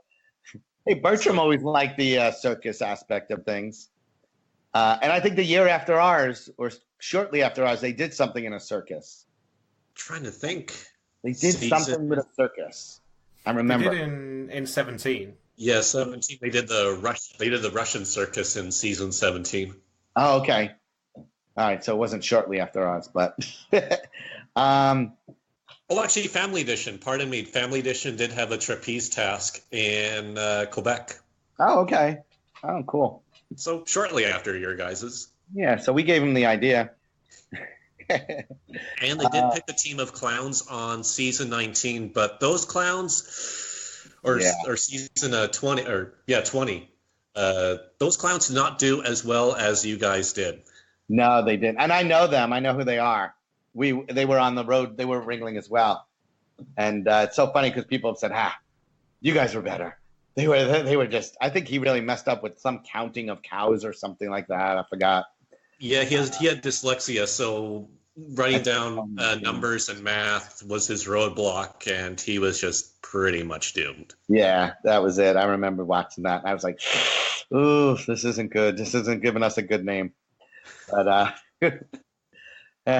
they could only be one. The original. Actually, John's wife, after they picked the other clown, she would always sign or do stuff for us, and she wrote the original Amazing Race clowns. The OG clowns. OG, yes. Oh, God. I forgot what your question was. I think I've forgotten my question, too. As well. I think we've gone on quite a tangent. Do you know anyone else from your season who was contacted for All-Stars? No, I don't know anyone else. Did you ever get to meet Lance Bass while he was still dating Riken at the time? Never got to meet him. That would have been fun. I mean, Riken went from like a jewelry maker to Lance Bass to a guy who designs perfumes. I'll tell you, every time I heard what was going on, I'm like, damn. He's like, I had an actual jewelry made, called the Riken ring or something like that. And I had a perfume made, which is like, Air Force One, whatever. He was a nice guy, though, I will say. Was there any other injuries or illnesses that you were aware of on your season?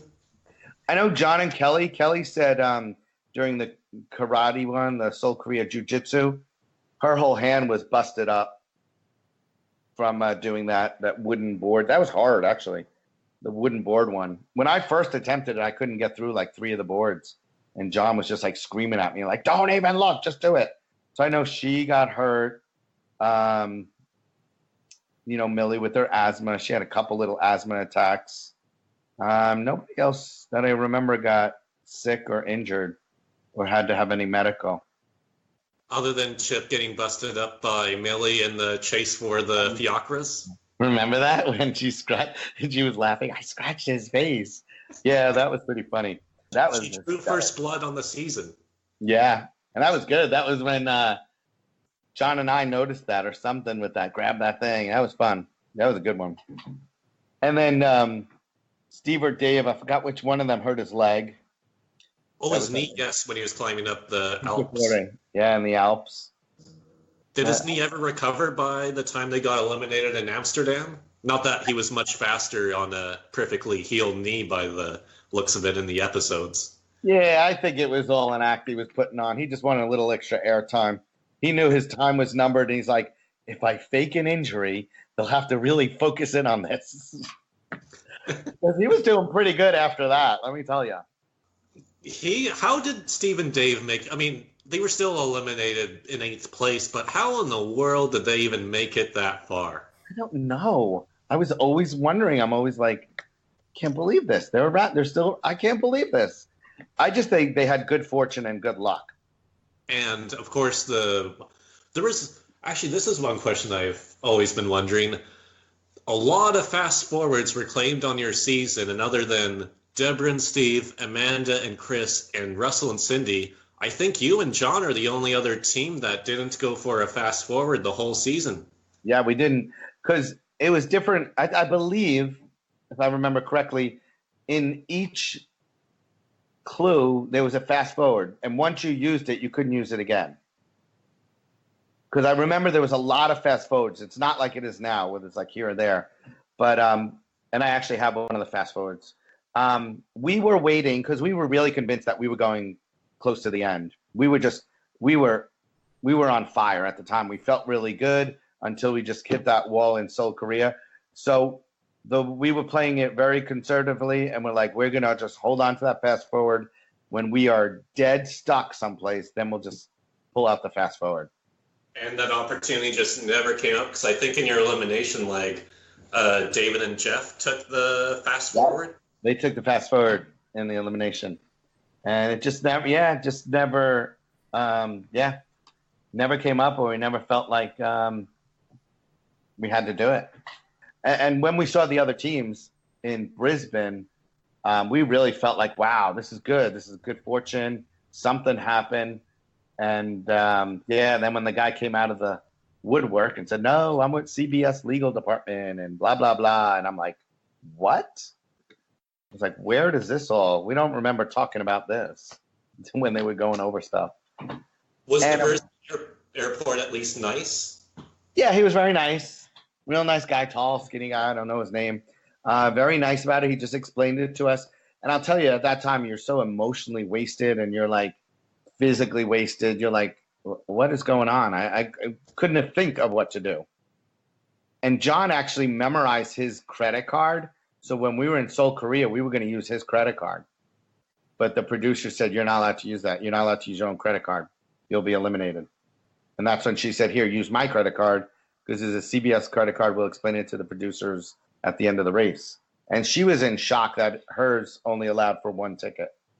I'd be interested to see how they would justify someone getting eliminated for using their own credit card. How would they say that on TV? Yeah, because they wouldn't. They would, I'm assuming, give you a 24-hour penalty to guarantee you'd get eliminated. But how would they explain it? Right. And why? Why would you have a CBS credit card? Why would you have to use your own? So, they would talk out of it, and we didn't know what to do. We should have recorded it like Kenny was the one on season 3 who did the recording of the other one. He did it right on camera. He goes, I want this on camera. This is what happened, blah, blah, blah, blah. And I believe he was rewarded from CBS. Rewarded? Monetarily. Ah, I see. I believe they said, because of this mix-up, whatever the mix-up, I think they offered his team like another $10,000 or something. Oh, that's... In the Canadian version, the only team that ever gets any prize money is just who wins the race. Everyone else gets $0 in compensation. Really? Yeah, it's all or nothing in Canada. Wow.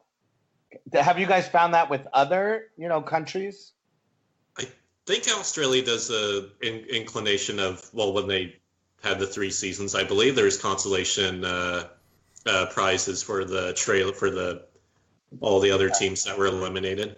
I don't think it's a huge amount. Not a huge amount, no. I mean, I think right now with the American version, I think Justin said that second place now gets 25,000, third place gets 10, and then goes down from there. Yes, because we got 7. Oh, okay. Fourth place, we got 7, but that was 7 split between 2 people. So 3,500 each, I guess. Yep, 3,500 each, and pay taxes on it. Oof. That drops it down quite a bit.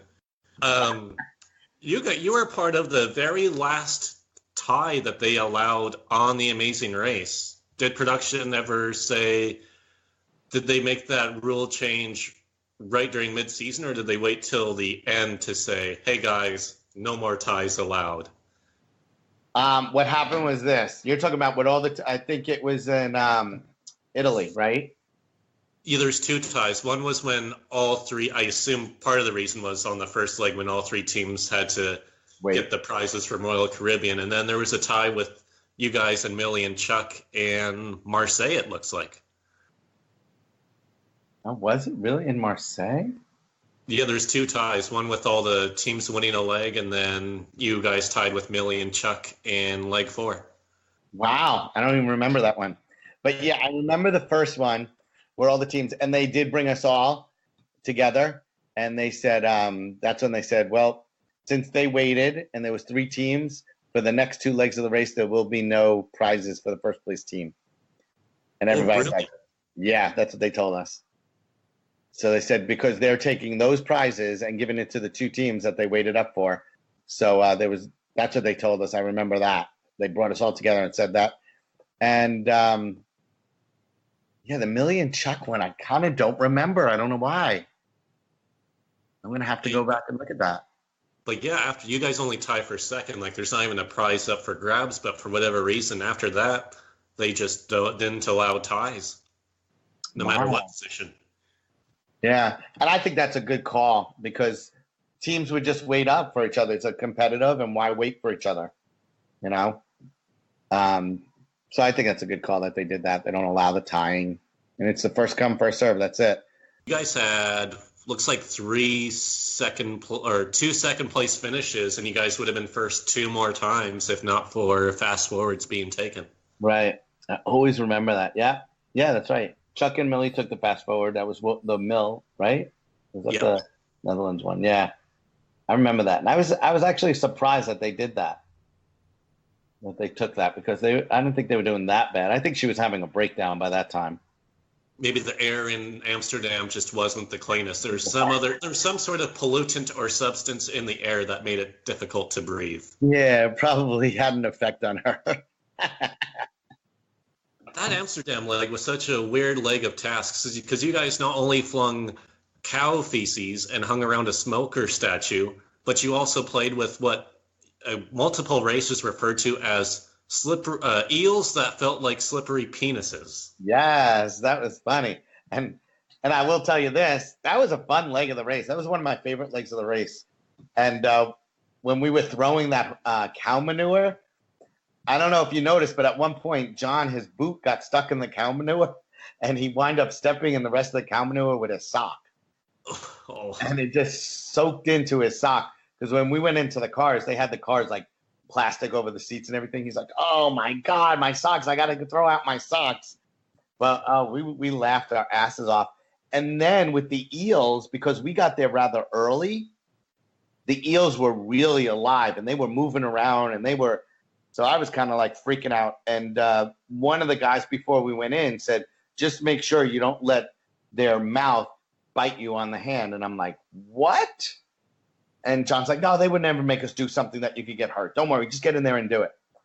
But later on, if you notice with the people grabbing the eels weren't as active and moving around as much. And I'm like, we should get extra points for that. But that was a fun round, a fun leg of the race. I like that one. One of my favorites. I always bring this DVD in, like in December, to my class when we have, it's the holidays, and I always say I never tell them I was on it. And I always tell them, we're going to watch a video about people getting along with other people as a team and, going to other cultures and blah, blah, blah, blah. And I put it on. And right away, they're like, "Oh, my God, a stupid TV show." And the kids start watching it. And then when they see me, they're like, "Hey, that looks like you. No, that can't be you. That guy's a lot younger and a lot skinnier." And I'm like, "Oh, thank you very much. Jeez." It was a stunt double. Yeah, my stunt double, right. But it's fun, man. They watch it. And I'll tell you, the kids today who are, addicted to video games and all, they sat there and they watch episode after episode of that. And they are just like transformed and they're just watching the show. So I'm always like, wow, that's cool. Because, kids today, they want instant gratification and they want to, the shows have to be 3D and everyone loves it. But, the show definitely has something for everybody to look at.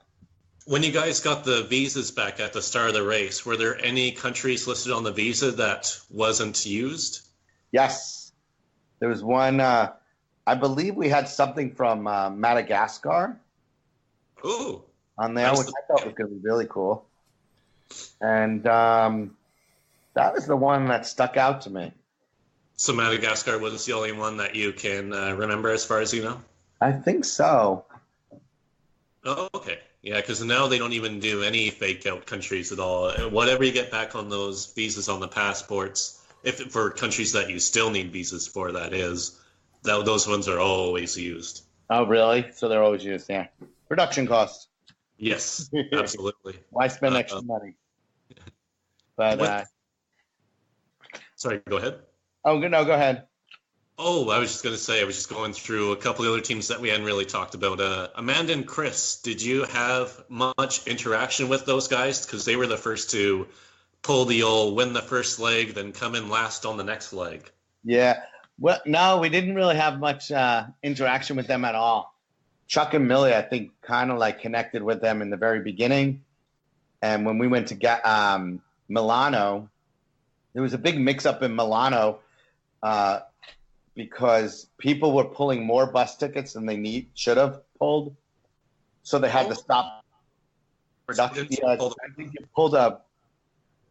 Yeah, it was like a 2 o'clock in the morning, 4 o'clock in the morning, 6 o'clock in the morning bus. Yep. And you were supposed to pull one ticket for your team. Like you say, you are the 2 o'clock bus. But people were pulling like two of them, and then they were putting them back and switching. It was a big mess up. So they actually had to halt production. They stopped it. They had to get some of those tickets back, and they had to replant them. And so when I think it was Chuck and Millie who told them where one of them was, because they knew then they would be on their bus with them. So they kind of like befriended them and became friends with them right away. So it was mainly Millie and Chuck that led the way for Amanda and Chris to get that joint first place with them and Steve and Josh. Yes. They were all like in on it together. Yep. They were the ones to do it. And how brutal was that equalizer in the second leg where everyone is all bunched together and all you had left to do was identify a mask and then run a little ways to the pit stop in Venice? I'm glad you said that because that was the one thing I wanted to mention to you guys. That was Jon and I, that was in Venice. Jon and I actually got to the apartment where they do the mask task first, but it didn't start till like 9 o'clock at night or something like that. So we were like, you know what? We're walking around. We were just walking. So we started walking around. Actually, that was one of the times where we used our money to buy food. We went out and got, of all things, Chinese food. In Venice. Yeah, in Venice. And I kept telling Jon we can't spend a lot of money. So I just ordered like a bowl of rice and he ordered like, and I'm like, we got to save our money. So I ordered just like some rice and then he orders like pepper steak or something. Eat now, think later? Yeah, I was like, yeah, exactly, right? And but I kept ordering water to drink because I'm like, oh, that'll fill me up. And what I didn't realize, they charge you for the water there. Oh, So yes. what I bought wound up being more expensive than what Jon bought. I was so pissed off, and he wouldn't even share it with me. But we walked all around Venice. We went into that, well, I think it was like St. Mark's Square, and all the pigeons were all over us. They didn't really show any of that, but it actually worked out to our advantage because we saw Dave and Steve. They were doing the fast forward, I believe. And we saw where the pit stop was. It was on the boat. I said, oh my God, Jon, look, that's where the pit stop is. We got to remember how to get back here. We were the last people in line right now. And Jon's like, you got to nail this on the first time, man, with the masks. Because we were getting nervous. We're like, we really screwed ourselves. Because it was also raining a little bit. And we did the mask. Thank goodness I remembered exactly where to go for that pit stop because it was a mad dash back to the pit stop. And it wound up helping us out because I knew exactly where to go and what to make. And Venice is just crazy. It's just like a labyrinth of mazes. But, yeah, that was just crazy that we did that. I don't know why we did it, but we just had to walk around. Otherwise, we just didn't want to sit there and wait hours and hours on end. Yeah, I think from first to last, it was something ridiculous where it was like 26 minutes between the first team or excluding Steve and Dave, where the other 9 teams checked in within 26 minutes of each other. It was crazy. We were like, we really thought we blew it. We're like, we screwed ourselves, man. And I believe, I'm not sure, but I think it was after that where they started doing something where you took a number when you got to the task. And like, all right, you're number 1, you're number 2, you're number 3. I'm not sure if I'm mistaken, but I remember they implemented something like that. Because when we were in Austria, you had to take a number of when you bungee jumped. Right. Something like that. I forget. It's going back on my memory. But yeah, that Venice was quite the scare for us. We really thought we screwed ourselves. Yeah, I guess he didn't take a number for the fiacre or else Chip would have a full set of lips fully intact right now. Yeah, really. No, you just had to be clever enough to grab that pass off the door handle. That was funny. And I remember he went to go running to see if everybody else grabbed pass afterwards. That was so funny. It's like, we got to be smarter than this, It's funny.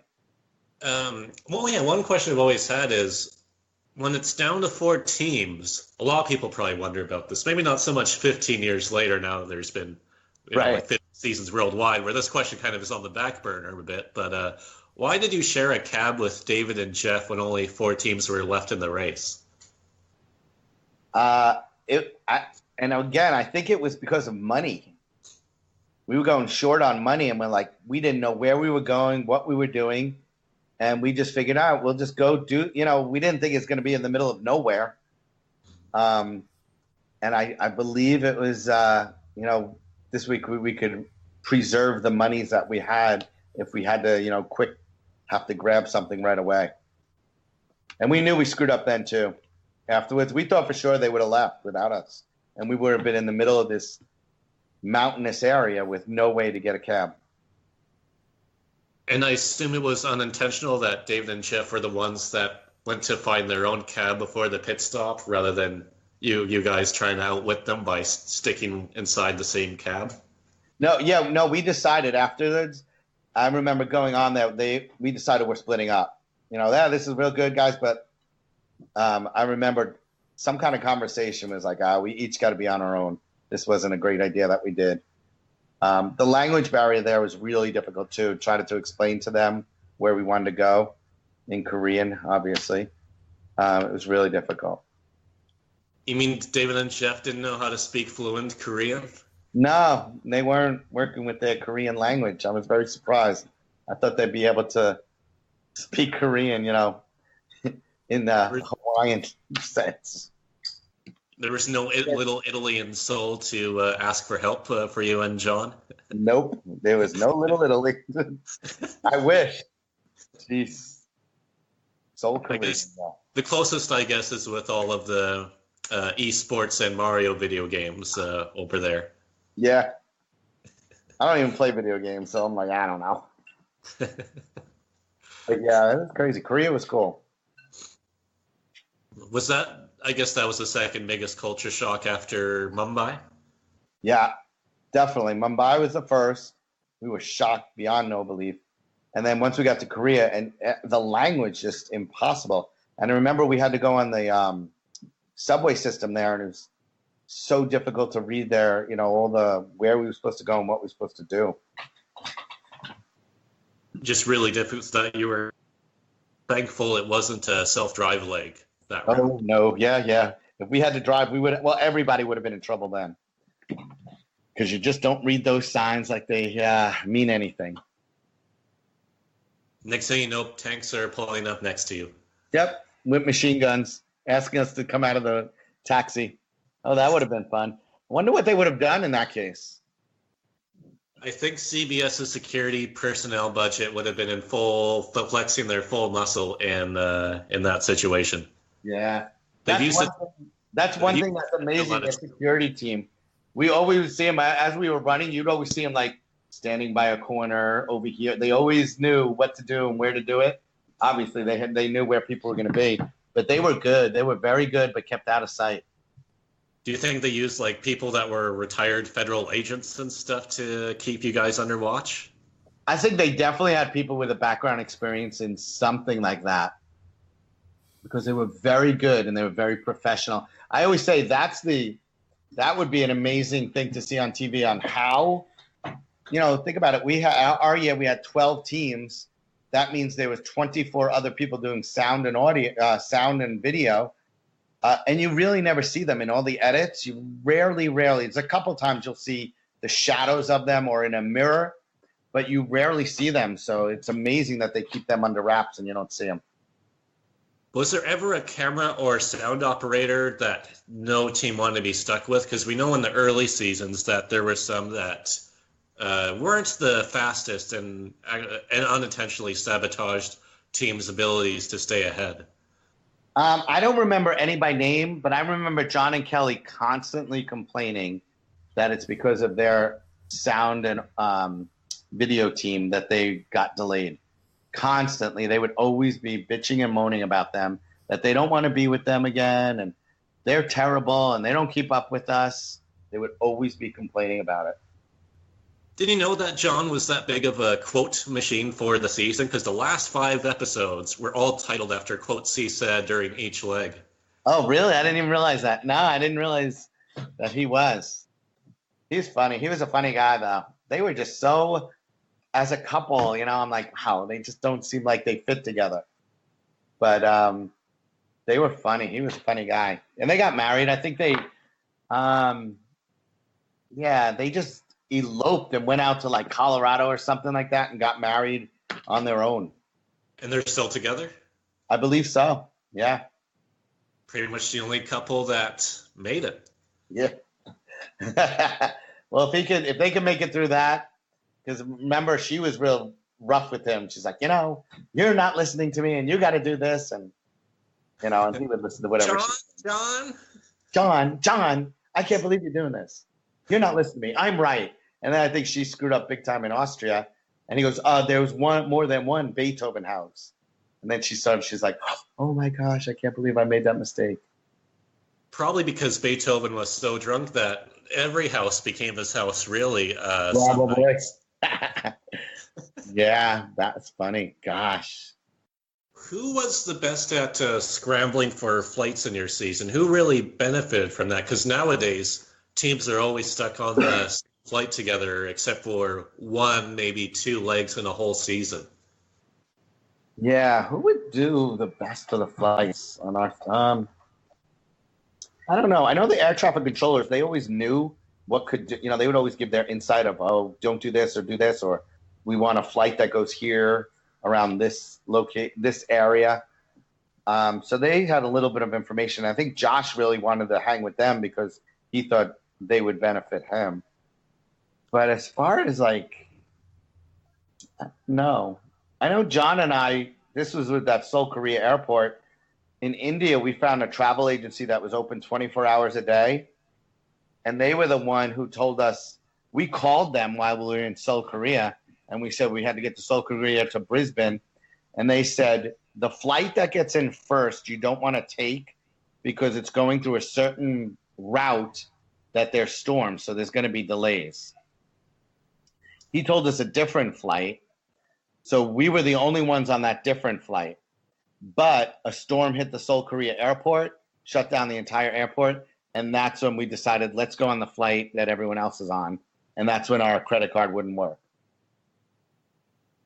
And I assume that if you guys had to run under the new system of always everyone being on the same flights, that David and Jeff would probably have done a lot better in that final leg. And do you think they would have won the season? Yes. Do I think they would have won the season? I don't know. They were hot and cold. They would be their own worst enemies, I think. And I don't know if they would have won. I don't know. I thought Jon and Kelly would have won. I thought, if it wasn't for us, because they were just, they were focused, man. They were on top of it. So, but they were lucky. They had that non-elimination round too. I think 2 of them. Yes, and that was the very last season where there was no non-elimination penalties. Now that you've seen the 3 different non-elimination penalties they've had on the race over the years, what one do you think would have the biggest impact? What one would have hindered Kelly and Jon the most? So you're talking about when it's a non-elimination that you have to do another task, right? Or just which, because now over the years we've had where Phil takes all of your money and belongings, and then we had marked for elimination where you get a 30-minute penalty if you don't come in first on the next leg, and now it's do a quick 10-minute task, right, and be back on your way. Which one would have had the most impact on Kelly and Jon, you think? I didn't like the one where they took away all your money. I never liked that one. I just thought it was like, here you are, just like what you said, begging for money, where people who may not have a lot of money and you're trying to get $1 million. So I never, ever liked that. That didn't appeal to me. I think buy or coach him. Yeah, really.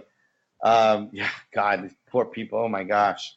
And then the one where you got to do the task. Yeah, like you said, I think it's just a little mundane task. And I also wondered, do they have different tasks for different teams? you know, because some of them seem so simple, and I'm like, this is nothing, you know.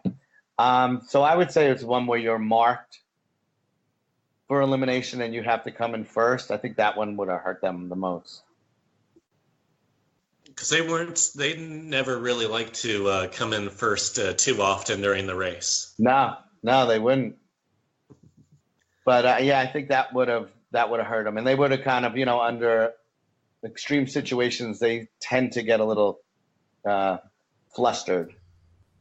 Yeah, or in Kelly's case, it gets out of hand. Yes, out of hand. Jon did almost all the roadblocks between him and Kelly. Kelly only did 2 of them. Do you think they would have been out earlier too if Kelly had to do more roadblocks, or do you think she pulled her own weight within the team and would have been able to get by? I think it depends on the roadblocks, but I think under the current situation, I don't know if they would have done as well, because Jon was the power behind that, and he would always pull it out and do something. And I think she would just get flustered, and I don't know if she would do well.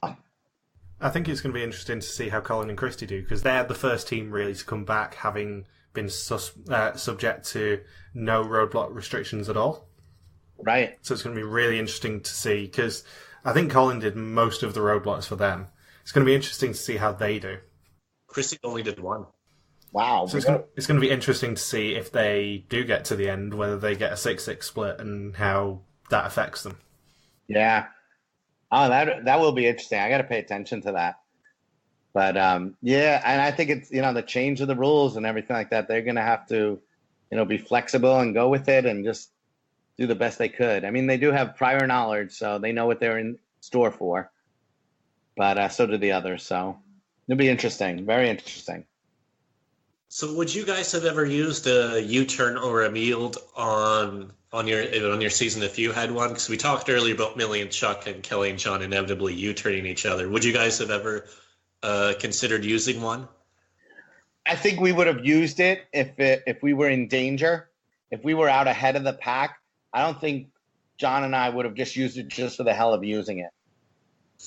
You know, that's just the way. Around. Now, if I was on it now, I would definitely use it just to thin out the crowd a little bit more of the more competent people. And no more Mr. Nice Guy.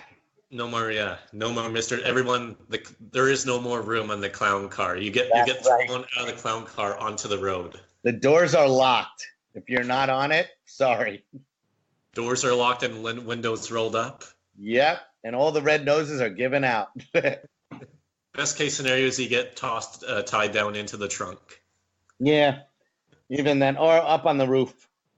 Like a deer. Yeah. And if you survive it, well, okay, maybe. Did you guys ever have, I think this is the only team we haven't really talked about. Did you guys ever have any interaction with our lovely first boots, Deborah and Steve? I did. When did we talk to them? We did talk to them. They were very, very, very sweet couple. Very nice. She was so sweet. Oh, it was in, I know where it was because she shared an hotel with, it was in Milan, I think. Was it Milan? Yeah. Where they had to share a hotel with them. That night we met up with them, or we saw them on the streets and we talked to them. Very, very sweet, really sweet. But we all knew they were doomed. There was no, I mean, they were just, I don't know. We were like, wow, that's weird. Were they the like token bait to just throw them out there and let them go? Because it was, you know, they were there to enjoy themselves and have fun and have a good time. And they didn't seem like they were very ambitious for winning. Not too competitive. They wouldn't have thrown people off the side of the Alps to get ahead on the slopes. Oh no. Don't you remember it was who is it? Gerard behind her or something like that, or Tien, and they were like, excuse me, I got to go past you. Move, and she's like, sure, go ahead. Yeah, it was bad. That was in the Alps, Cinque Torre. Is it the only time that Cherie ever passed anybody in a task of speed on The Amazing Race? Think back. Let me think. I think on the No, she didn't pass him. Yeah, I think that was one of the only ones. Yeah. Yeah, Charisse wasn't really known for her cardio throughout the season. No, she wasn't. Yeah, Was she? didn't she have to be pulled up the snow Alps or something like that?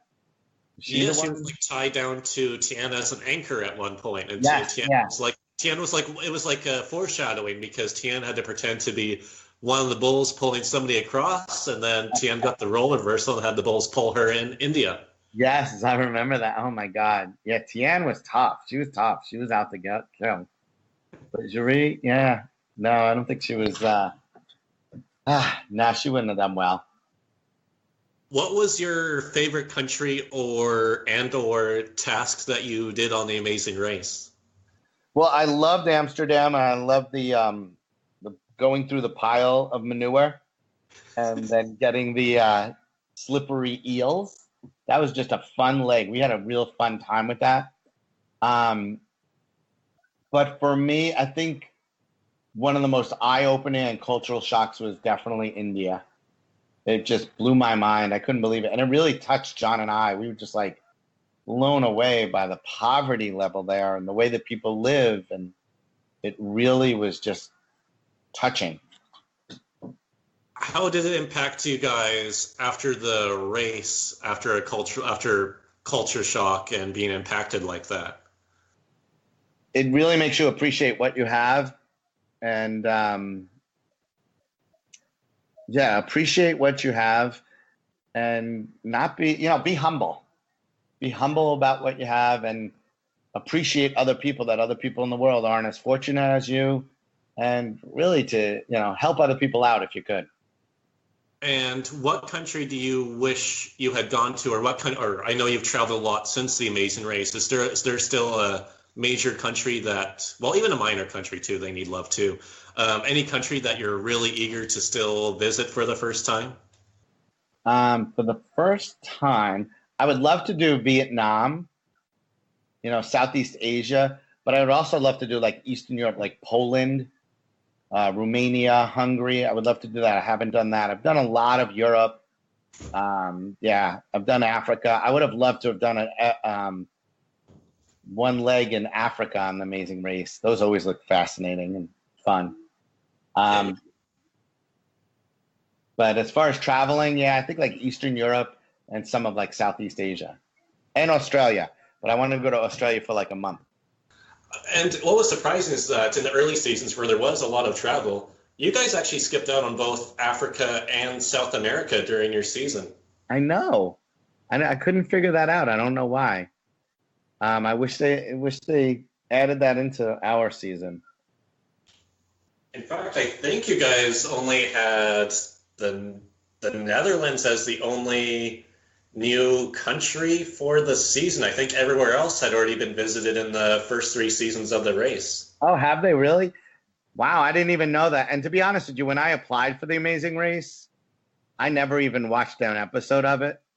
My cousin sent me an advertisement. He goes, "You like to travel. This sounds something that you like to do."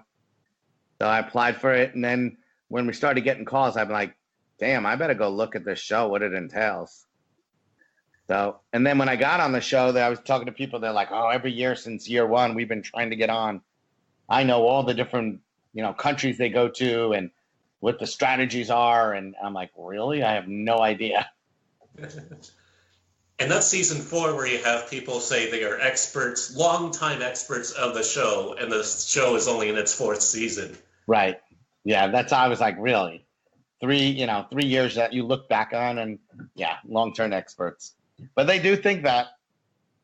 And I mean, that can be watched in almost like a week now, 3 seasons of the race. Do you not envy the super fans who prepare for subsequent seasons now that the next newbie season is going to be season 32, and now they have to watch not just 31 American seasons, but now there's been all the international versions that are made available for people to watch nowadays?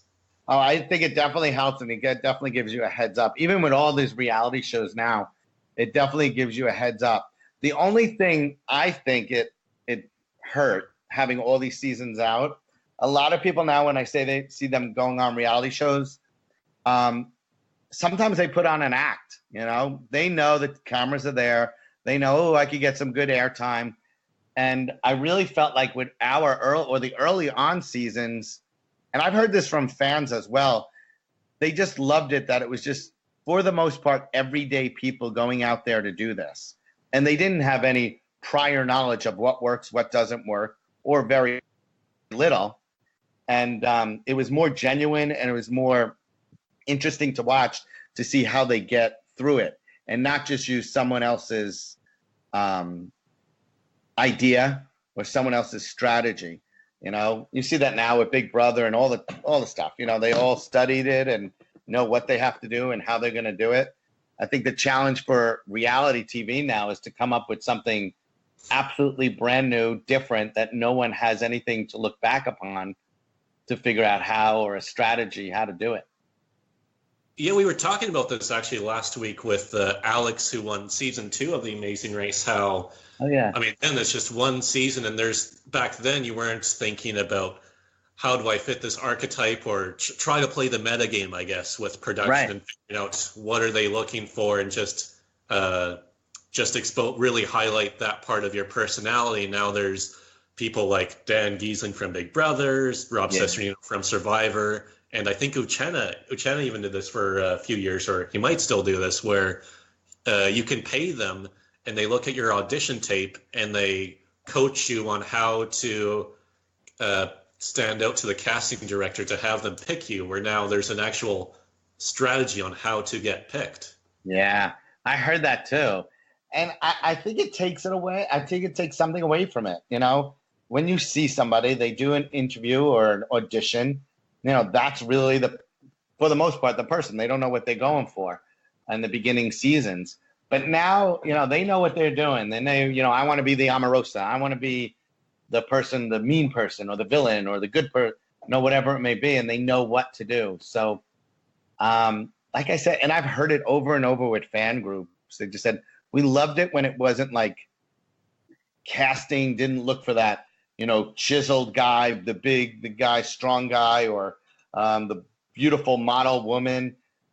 We just want regular, everyday people just running around trying to do something. I know from my experience that it's not just reality shows that do this. I mean, I've as of last Monday, had my second quiz show air over here, and they're looking for particular types of people. And it's very easy to kind of, once you've done one or two, know exactly what sort of people they're going to look for, and then just cater your application towards that. Wow.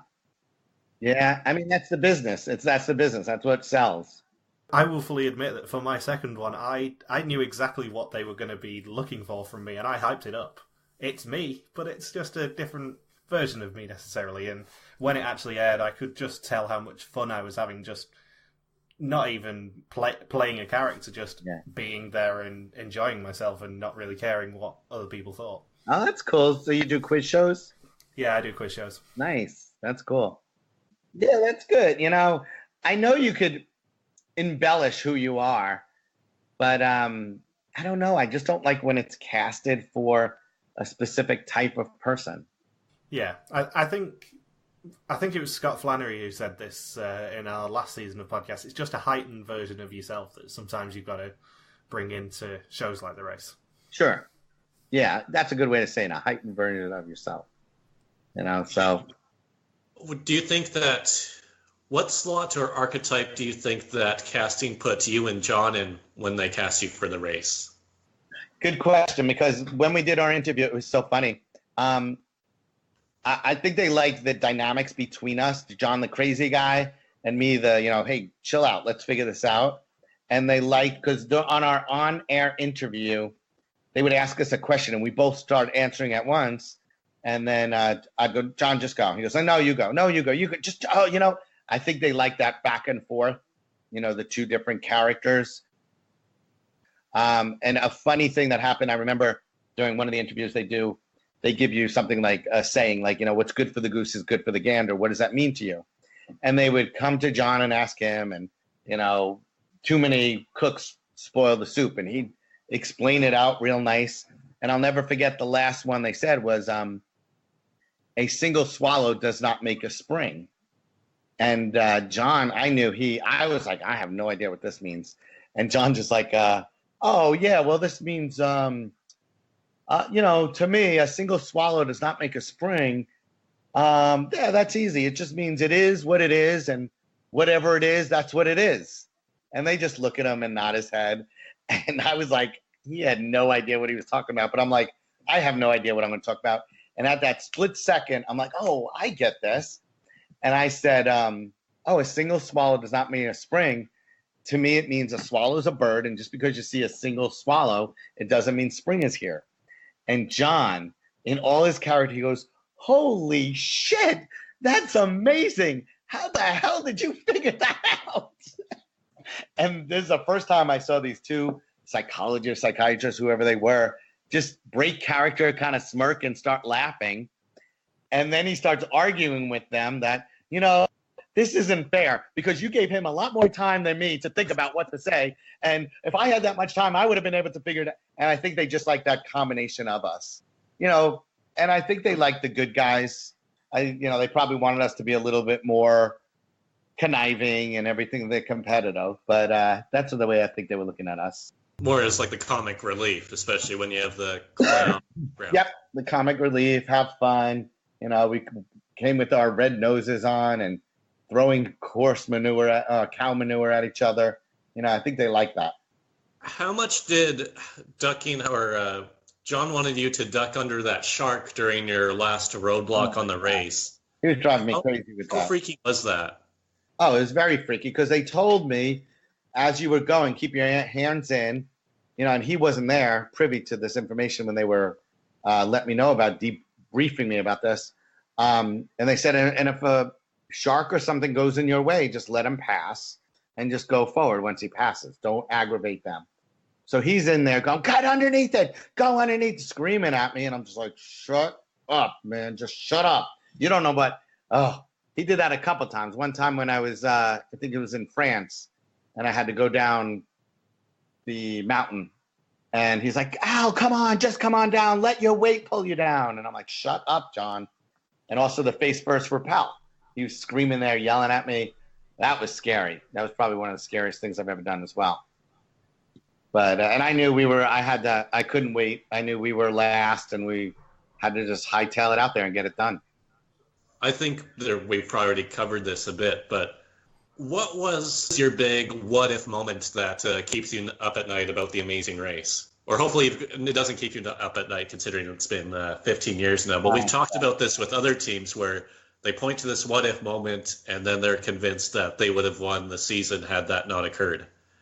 No doubt about it. It was in that Seoul, Korea airport. If we put up more stink about it, that if we would have said, look, when the production came, look, our credit card didn't work. You're saying it's the computer terminal.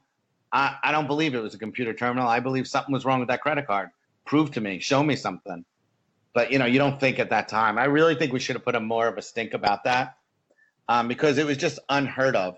And the fact that they didn't show it on TV and the fact that, he's like, just let him run the rest of the race. I don't know. I just felt like it was all combined together. And then Reichen and Chip would have been eliminated. Do you think are you convinced you guys would have won that final leg? I think we would have gave them a real good run for their money. I felt like we were really on a roll. We were doing really good, feeling really good. And I thought we figured out a little bit of the race, how to go about doing it. And John and I were working together really well. And I didn't realize this till pretty much just now, but the closest you came to being eliminated was actually during that Mumbai leg. Yeah, we were second to last, weren't we? Yeah, only Monica and Cherie were behind you. Yeah. Was it a big time difference between you guys? I know it wasn't very, very close because then you would usually see them. So it was definitely, I don't think it was an enormous different amount of time, but it was more than just really close. But I knew we had to hustle on that as well. I remember that. And that was all from choosing the wrong detour that round? Yep. Yeah. It was hard, it was, and then, we were getting beaten down, but, we just never gave up and we were just like, no, we're going to just keep going, keep pushing. So, it was scary. And any big scenes. What do you want our fans to know about your time on the race, or the most interesting thing that another interesting thing that didn't make it onto TV? One other funny thing that didn't make it on TV, we were on a train. I think it was the India train. India? There was another train where it was kind of cool because the sound guy and camera guy, again, John knew I had a weak stomach for certain things, and he had cheese, or they got cheese or something, and they brought it back to me, and John told the guys, here, I'm going to give Al this Limburger cheese. It must have not been on India, because that was crazy, India, that train. There was another train, and he said, you got to get it on video of him almost vomiting. So he came by, he goes, oh, Al, yeah, I got some food here. If you want it, it's just cheese. And I'm like, oh, I'll take it. I was eating the cheese, and once I started eating it, I started gagging and spitting up on the train right in one of the little vestibule areas. And the camera guys were there videotaping it all, and I wish kind of it made it on the video, but it didn't. That was fun. And the only other thing for the fans and everybody who watches it, just we were there to have a good time. We definitely wanted to win. We could have used the money, definitely. But overall, it was just an experience of a lifetime, and I wouldn't have traded it for anything in the world. I would have loved to have done it again, like on an All-Star. But, the experience was phenomenal. It was great. We weren't prepared for after the show aired to do, make the best that we could out of it, getting getting works, going on auditions or anything like that. John and I were definitely not prepared because we got calls from lots of different people. And I'm happy to say we made some more money in the year following it, doing little appearances at toy fairs and appearances here and there. But we weren't prepared for people just stopping us in the middle. Oh my God, you're one of the clowns. They always knew us as the clowns, though. It was never John and Al. You're one of the clowns. Oh my God, can I take a picture? Oh my God, this. It was very nice. People had some really good things to say as well. We had one racer, Kelly from season 7, where 3 months ago she got hate mail from somebody 13 or 14 years after she had been on the race. Oh my God. Have you had any sort of hate mail 15 years after the fact of no, never hate mail. Never ever hate mail. I've had ever hate mail. I met a lot of friends, a lot of fans, people actually from Brisbane wrote me. I actually keep in touch with now just to say hello, but all positive. Everything was positive, never anything negative, which I'm very happy about. Yeah, because you're one of the few that get unscathed. Like, we've interviewed Haley from Blind Date Edition. We've interviewed both Scott and Brooke and Kelly, and they went through some rough times with the fans. No, never. I'll tell you, the fans were so supportive, and I'll never forget our finale night, the party we had in New York City. We got to the party probably 10:30, 11 o'clock, and it wasn't until 3 o'clock in the morning where John and I were just nearly collapsed from signing autographs, taking pictures, and all my family was there. I didn't even get to see anyone. And I was like, oh my God, it's 2:30 in the morning. This is crazy. So really, really, really supportive. And, a lot of people sent us letters and sent us emails and, just oh, we loved you guys. You played it right. You weren't mean. And so, that was nice. That was nice that people appreciated that. Do you still get recognized 15 years later? I have gotten recognized, believe it or not. And just recently over the summer, I was doing something on a ship and someone said, God, you look so familiar. I don't know where you're from. And I'm like, oh, I don't know. You're from New York? No. And then I was talking to the people I was there working with, and I told them, I did this TV show, Amazing Maze. And she came running back. She goes, oh my God, that's where I know you're from. You're one of the clowns.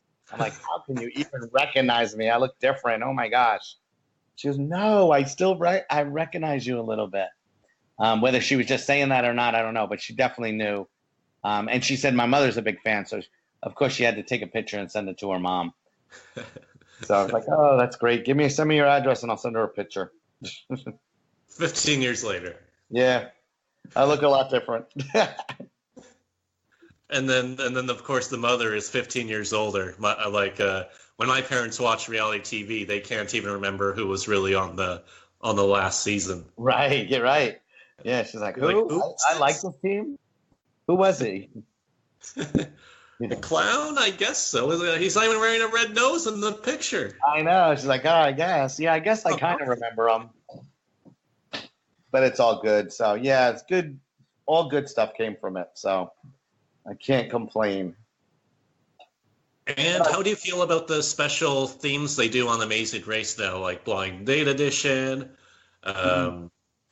Stranger Edition? Now they just, season 30 was unofficially champions of their field, quote unquote, with several champions. I think it's all right. I mean, I think it's all about trying to suck more people in to watch it, to give it interest. Survivor's going to be, what was it, David and Goliath.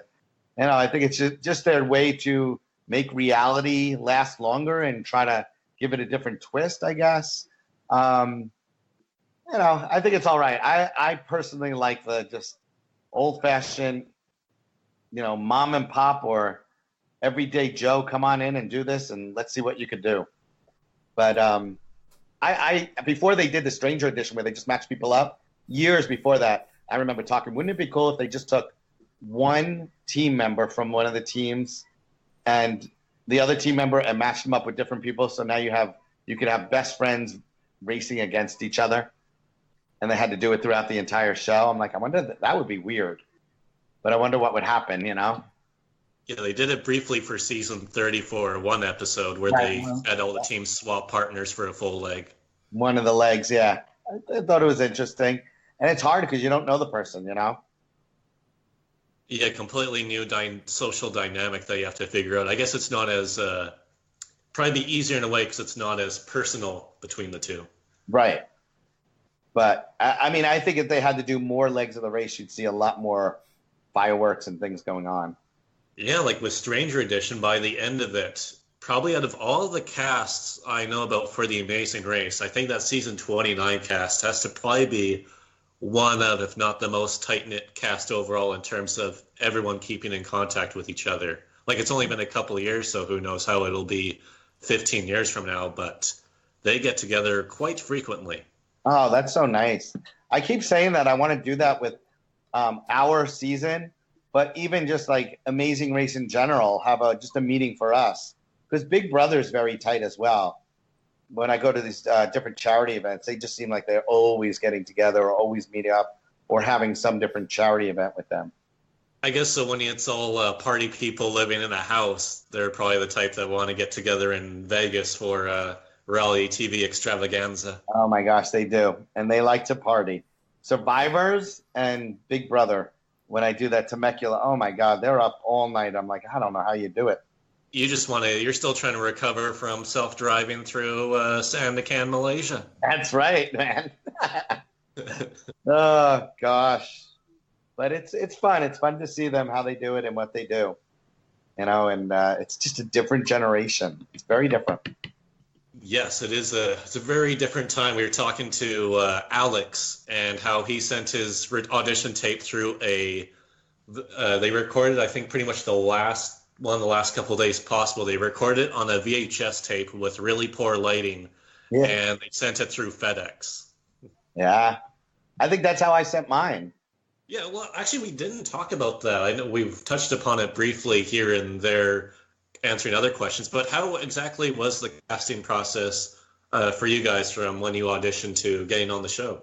Well, I remember filling out an application, sending it in, not knowing what it was about, and then they contacted us and was interested, sent us another questionnaire, and then they said they needed a video, a 3-minute video.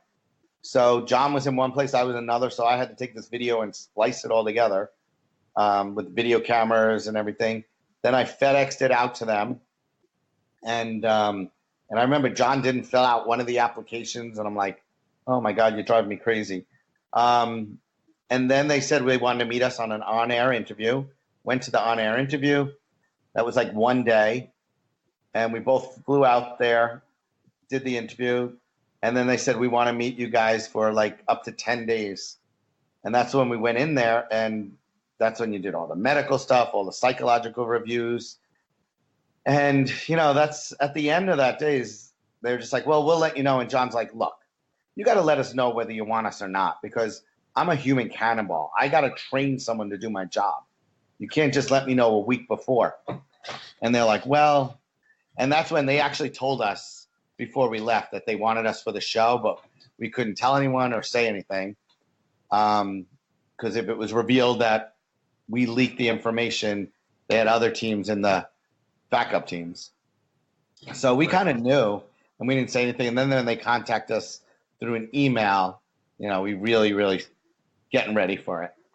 But it was a long process. And I'll tell you, in the very beginning, I didn't think, I heard thousands and thousands upon thousands of people audition.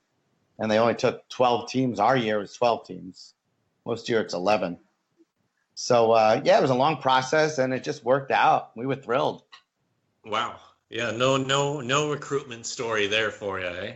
No, we were not recruited. And Jon, actually, when he told Mr. Feld from the circus, Mr. Feld said no, he couldn't leave.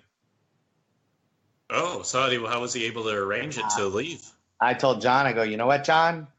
That's not the answer we need. You got to figure out a way. We went through this whole process.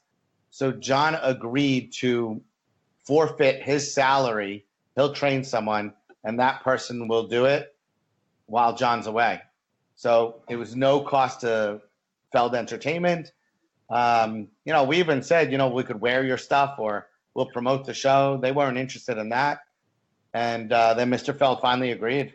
So we were like, thank God, because I'm like, don't tell me. He'll do it with someone else then. Who would have been your second choice? I think I would have done it. Now that I think about it, I think I would have tried to do it with like a family member, my nephew or something. I think that would have been fun to do with the nephew, my younger nephew. Yeah, I don't think we've seen uncle and nephew on the Amazing Race before. I know in Latino America they've done it a couple of times, but I don't think they've done it in the American version. Yeah, I would love to do that. Yeah, my nephew, similar type person. We're both, happy-go-lucky, have a good time, but I think we do really, really well. He's very competitive too. Is he a do now, think later type of person? He would.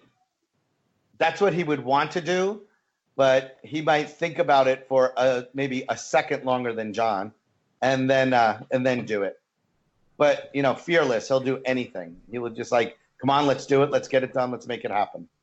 So at least you would still have like the same trait, the same assets as you would with running it with Jon. Absolutely, yeah. Same dynamic, same traits. Yeah, it would be really. It would be a good one. And if you dip below 96% in the popularity poll, you can blame him. Yeah, I'd be like, hey, I was able to hold 96%. Bring you on board, and look, we're at 93. What's going on? You're ruining my popularity. Yeah, what's going on? Jeez. Nah, he would be fun to do it with. The clown car is emptying out. So, well, it was a pleasure, Logan. Yes, thank you. No, the pleasure was all mine, Al. It was all mine. Oh. It was as pleasurable as handling one of those slippery penis eels, I'm sure. I couldn't believe they said that. So funny. Oh, my gosh. Yes. God. But, yeah, it was fun. So, thank you for listening to the URT Number podcast. You can join us next week for another interview. If you've got any questions, feel free to contact us on our Facebook page, Reality TV Warriors, on our Twitter account, RTV Warriors, our own Twitter pages, MJ Harmstone for me, and Logs for Quirky for Logan. See you next time. Peace out and just chill till the next episode.